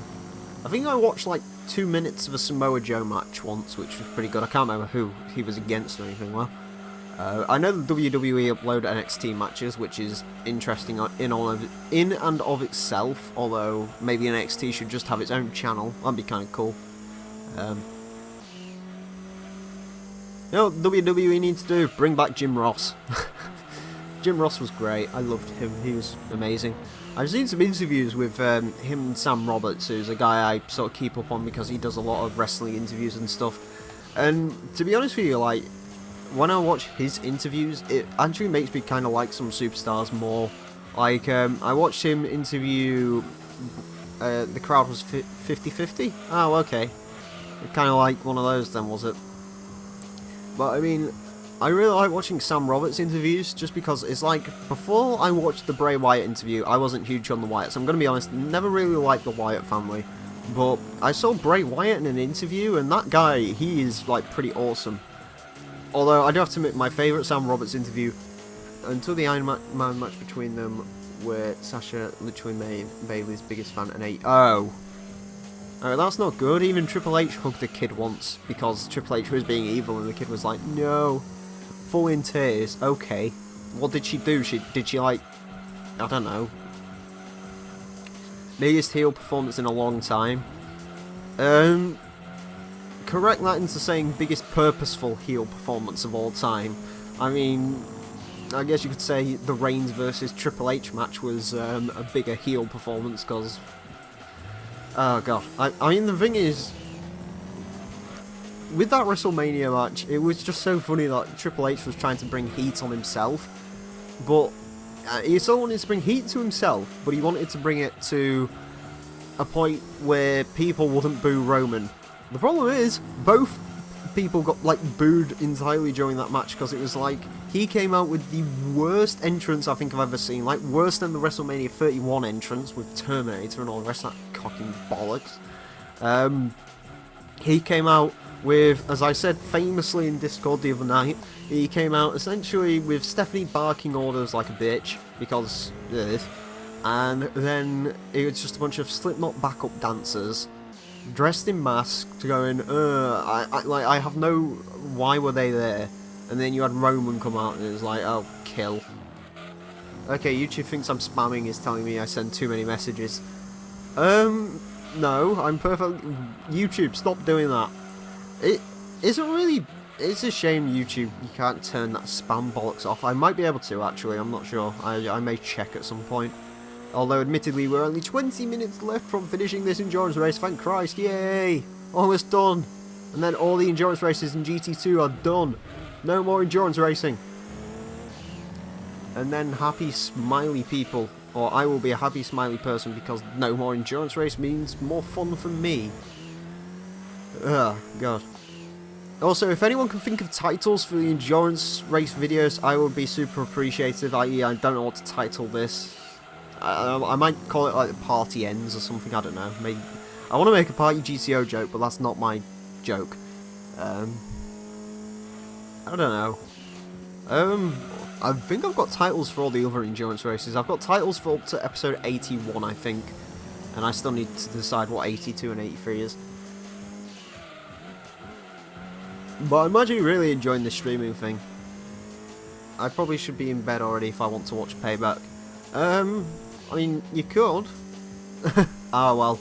Don't worry, there's only 20 minutes left of this endurance race and then bedtime, I guess, because either I'm going to switch off the stream or I'm going to do less interesting stuff because I'm going to have to wait about half an hour for this episode to render anyway, so... Yeah, I mean, I guess I'll just have to look through car lists or something for a while. I only need to work tomorrow, it's not that bad. Okay. Also, hi Venturi. Bye Venturi. When did I pass the Venturi? Also, I really need to pit, but GT1 is about, and I need to get past this Atlantic. I only need to work tomorrow, not too bad. What time are you working till? I mean, if you're working like a long shift, then that's probably not the best idea. Why do the pay-per-views have to have such bollocks times for us? Why can't you punish the Americans for a change? They don't do anything. Yeah, I really need to pit. I have nothing but understeer. Like, at all. It's just all understeer. My tyres are dead. Very dead. I also like it how the viewership keeps going from 4 people to 3 people continuously. I don't know what's happening with that. Right, anyways, let's duck into the pit lane. I think, actually, this will probably be our last pit stop, I would assume. Need to get up at 6 AM and work from 7:30 to 4 PM. Oh god, so, I mean, what time's Payback on for you? Because I know it's 1 AM for me, so I assume it's like 2 for you? I would assume, unless it's free. Oh god, that's going to be an interesting day. Make sure to drink coffee. Also, fun fact about this one stream, although I'm sure no one cares, or this episode in fact. I have had 1 drink of coffee. I drank that all in 15 minutes and I have not drunk anything since. My throat is kind of dry, but sod it, I'm finishing this. 1 AM for the pre-show. Oh, you're going to watch the pre-show as well, and then 2 AM for the PPV. So you're going to watch the pre-show as well, because I don't need coffee. But coffee, cars and coffee, coffee and car. Car is coffee. Also, oh, GT1's in the lead again. hopefully I don't have to pit again. I think the GT1's probably going to duck in at some point, so that's fine. You can definitely see how much we're closing the gap just by the fact that GT1, before it was like 18 seconds in the lead when I last ducked into the pits, this time it's like 0.5 of a second, and we're not past the GT1. I assume he's going to duck into the pits anyway, so he seems to be pitting one lap after I do, so that's something good at least. But yeah, I think that's probably our last pit stop because there's only 17 minutes left. So if you want my predictions again, I might not even say lap 88, I'm going to say mid-80s, I think, is sort of what lap we're going to get into. Is he going to duck into the pits? No, he's not, but I'm going to try and get the run on the outside.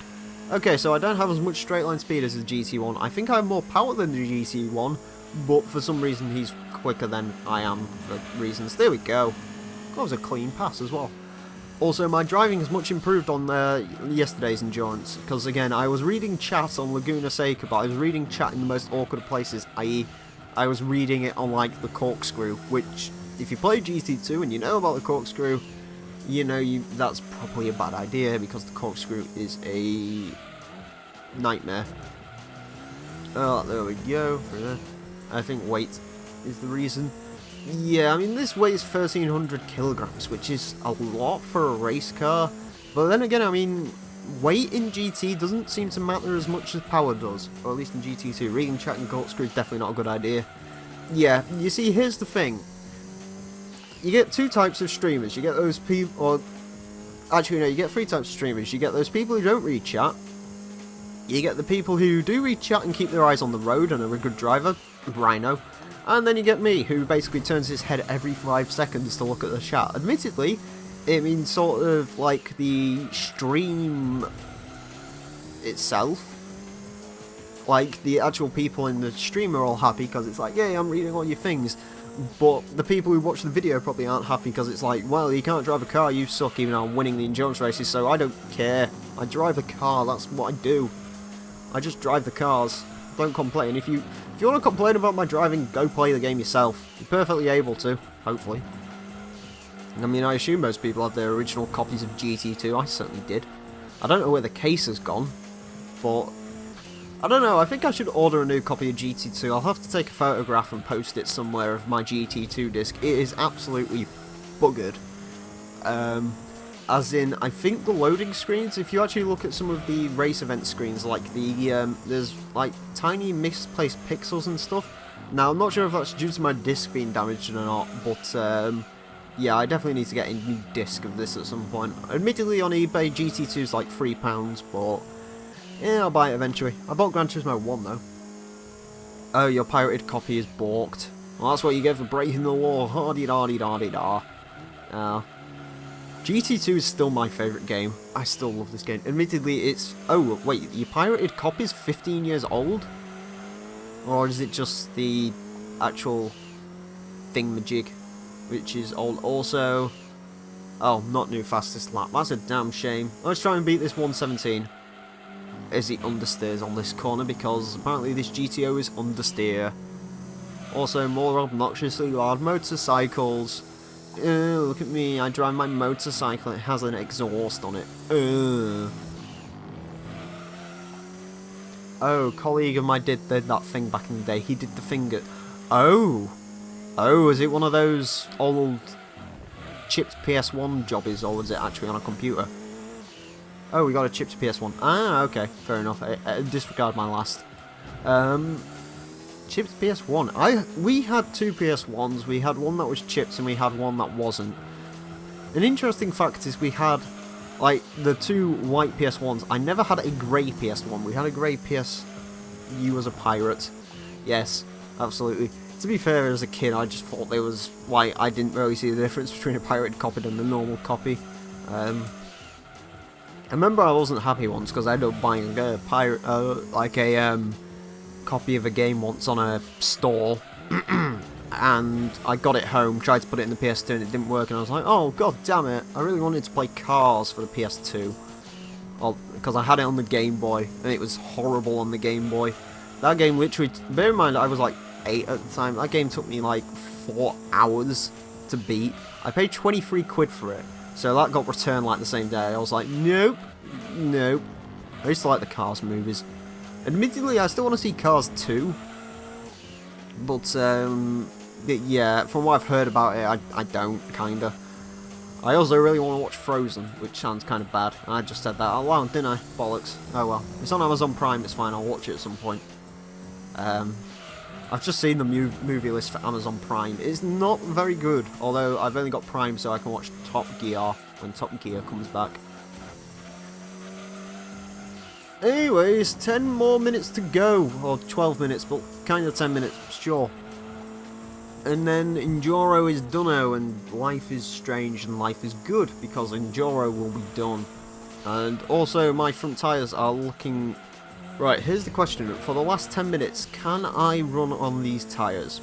I'm going to try to, because I don't really want to delve into the pits one more time. Because I sort of want to save time, so I think I'm just going to go on these tyres only. And we'll see what we can do. Also, 117.838. Would like a 116, probably not going to get one because A, I am a nubble, and B, this car is not particularly the best hot locking car in the world. Overall thoughts on the 3000 GT, it's heavy, it's understeery, but it's awesome. It looks absolutely amazing. Like, I think this thing looks fantastic. It actually looks better than the TVR Cerbera LM Edition. Admittedly, I'd rather have the TVR because it would balance its tyre wear, and also I really like TVRs, but also this is the wrong generation of 3000 GT / GTO, just saying. I much prefer the one-piece headlights, but admittedly this is still a really awesome car, and it's been a nice drive. Downs, handling, and weight. Don't forget the weight. Ups, party. Up, down, down. Oh wait, wrong thing. Yeah, handling, not good. Up, party. Down, weight. Up, it looks nice.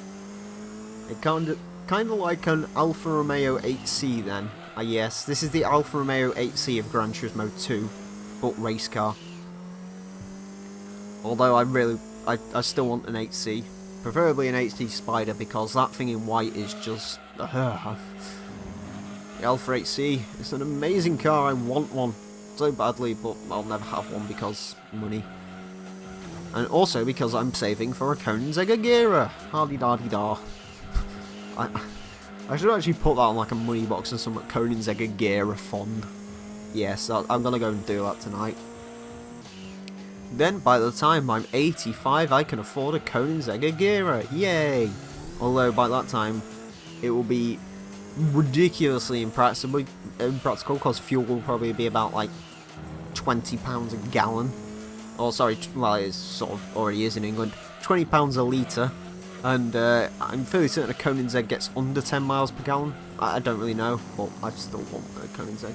Saving for an Agera. Well, only 1,537 years to go. Yeah. But, I mean, a man can dream, okay? A man can dream. I want a baby blue Agera, but I don't think anyone bought one in that colour, which is a damn shame, because that's the best colour to get an Agera in.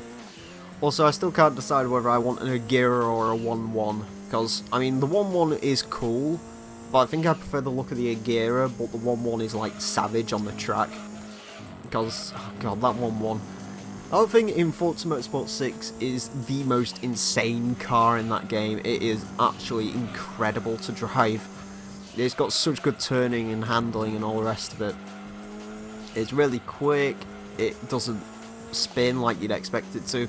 Like, there's literally no downsides to the Agera in Forza Motorsport 6, and that's what makes it so unbelievably amazing. It's like a Hennessy Venom, but if the Hennessy Venom had a thing called handling, which is something it doesn't have, because who would want... I mean, don't get me wrong, I like the Venom GT for silliness. I still think it's a little bit kind of dull to look at, because, hey, look, it's a stretched Lotus Exige. But still, cool car. I wouldn't say no to having a ride in a Hennessy Venom. I don't think I'd own one per se, especially not because you can't take them over to Europe or anywhere other than America, because those things are apparently modified Lotus Exiges, but there you go. Also, I'm just going to check. Okay, my controller isn't going to die halfway through this, that's good. It's always good to check your controller will not die when you're doing this endurance race. This tweet I just read, what did it say? Also, whose tweet was it? Because, oh god.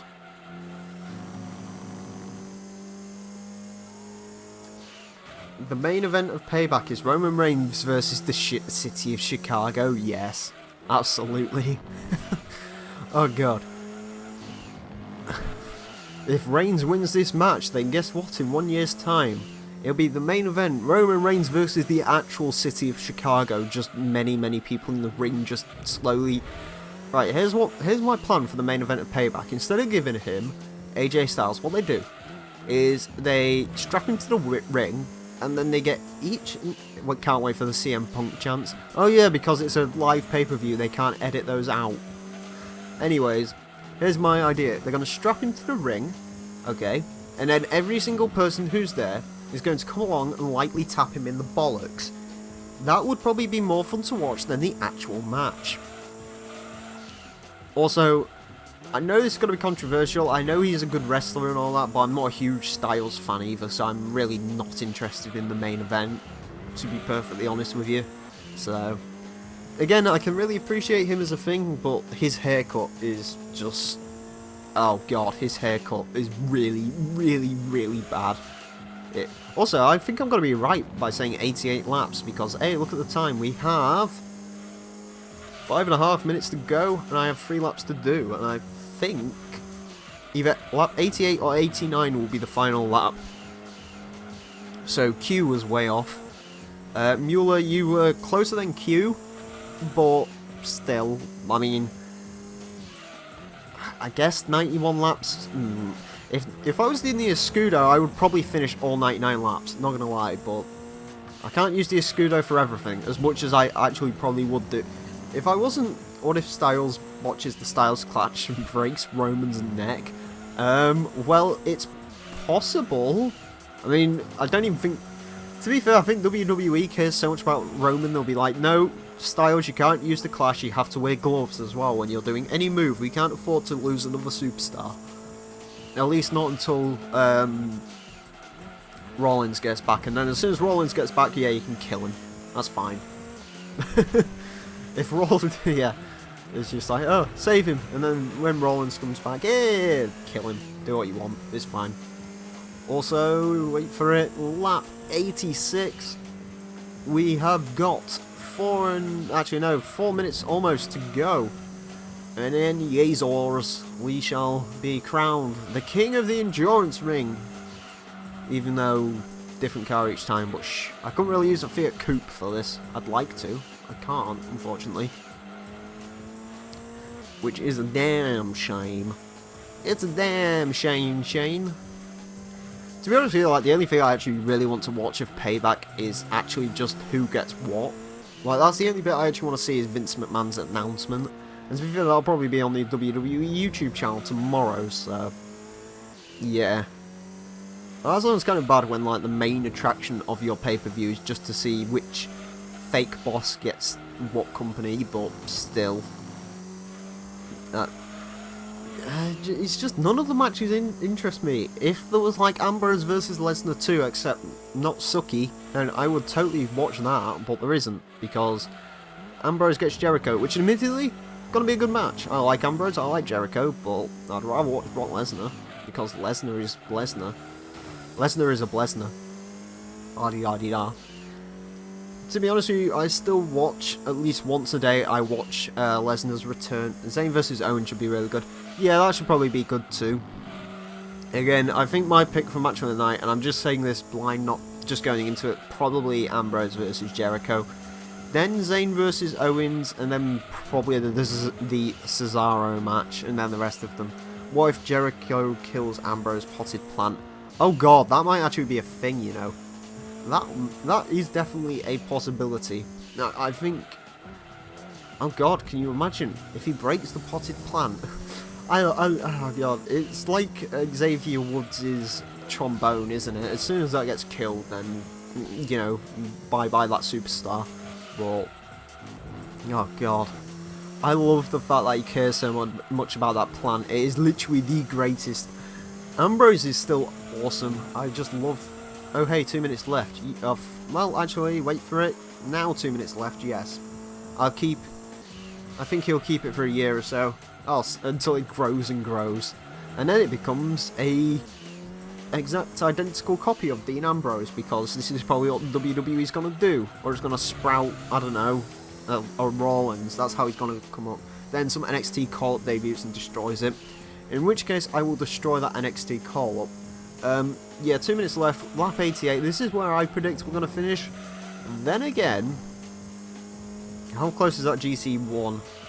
Do you know what I'm kind of tempted to do? And I know this is, he becomes the biggest heel straight away. Do you know what I'm kind of tempted to do, even though they will kind of ruin sort of this race, is I'm kind of tempted to slow down before... Actually, no, I'm going to have not enough time. If the GT1 wouldn't go straight past, then I would probably sort of slow down and wait for the timer to tick down, but I don't think I'm going to be able to do that. So by the looks of it, lap 89 will be the last lap of this endurance race. And the last lap of my endurance racing career, because I'm not doing these ever again. Until I play GT1, because that's probably the next time I'm going to experience endurance races. And then we get the fun of special stage Route 11, and I will burn my eyes out with, I don't know, a Viper's exhaust pipe. Also, I really need to speak to people who've actually completed GT1 about what to do in GT1, because that game, from what I've played of it, GT3 is going to be after GT Concept and after Gran Turismo 1. You want a time frame for Gran Turismo 3? I would say 3 or 4 months from now, and then I may do it. To be honest, also, by the way, lap 89, this is going to be the last lap by the looks of it. My tyres are almost gone, but yeah, GT3, a couple of months from now, I'd say. I'm not going to get into it straight away after GT2. I do want to give some time.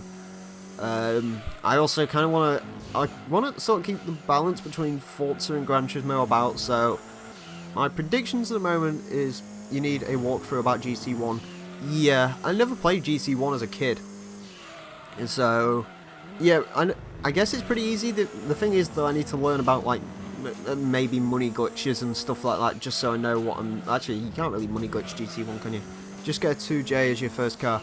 I know, I was looking for the used cars, actually. I don't really want to use the 2J. I've got a car in my garage, because, believe it or not, and I've never done this in GT history, I actually got old golds on one of the license sections, so I have already got a car to start that game off technically. I'm probably not going to use it. I kind of want to use, like, a Nissan Primera as my first car, but I don't know if it'll work or not. But yeah, GT1 it'll be GT Concept, this is the plan anyway. GT Concept, GT1, and then GT3, or 4. Maybe even GT... I don't really know if I should do GT4 Prologue, because to be honest with you, if you guys want me to stream some Gran Turismo 4 Prologue at some point, then I totally will. You can make it work. I can make a Primera work, hopefully.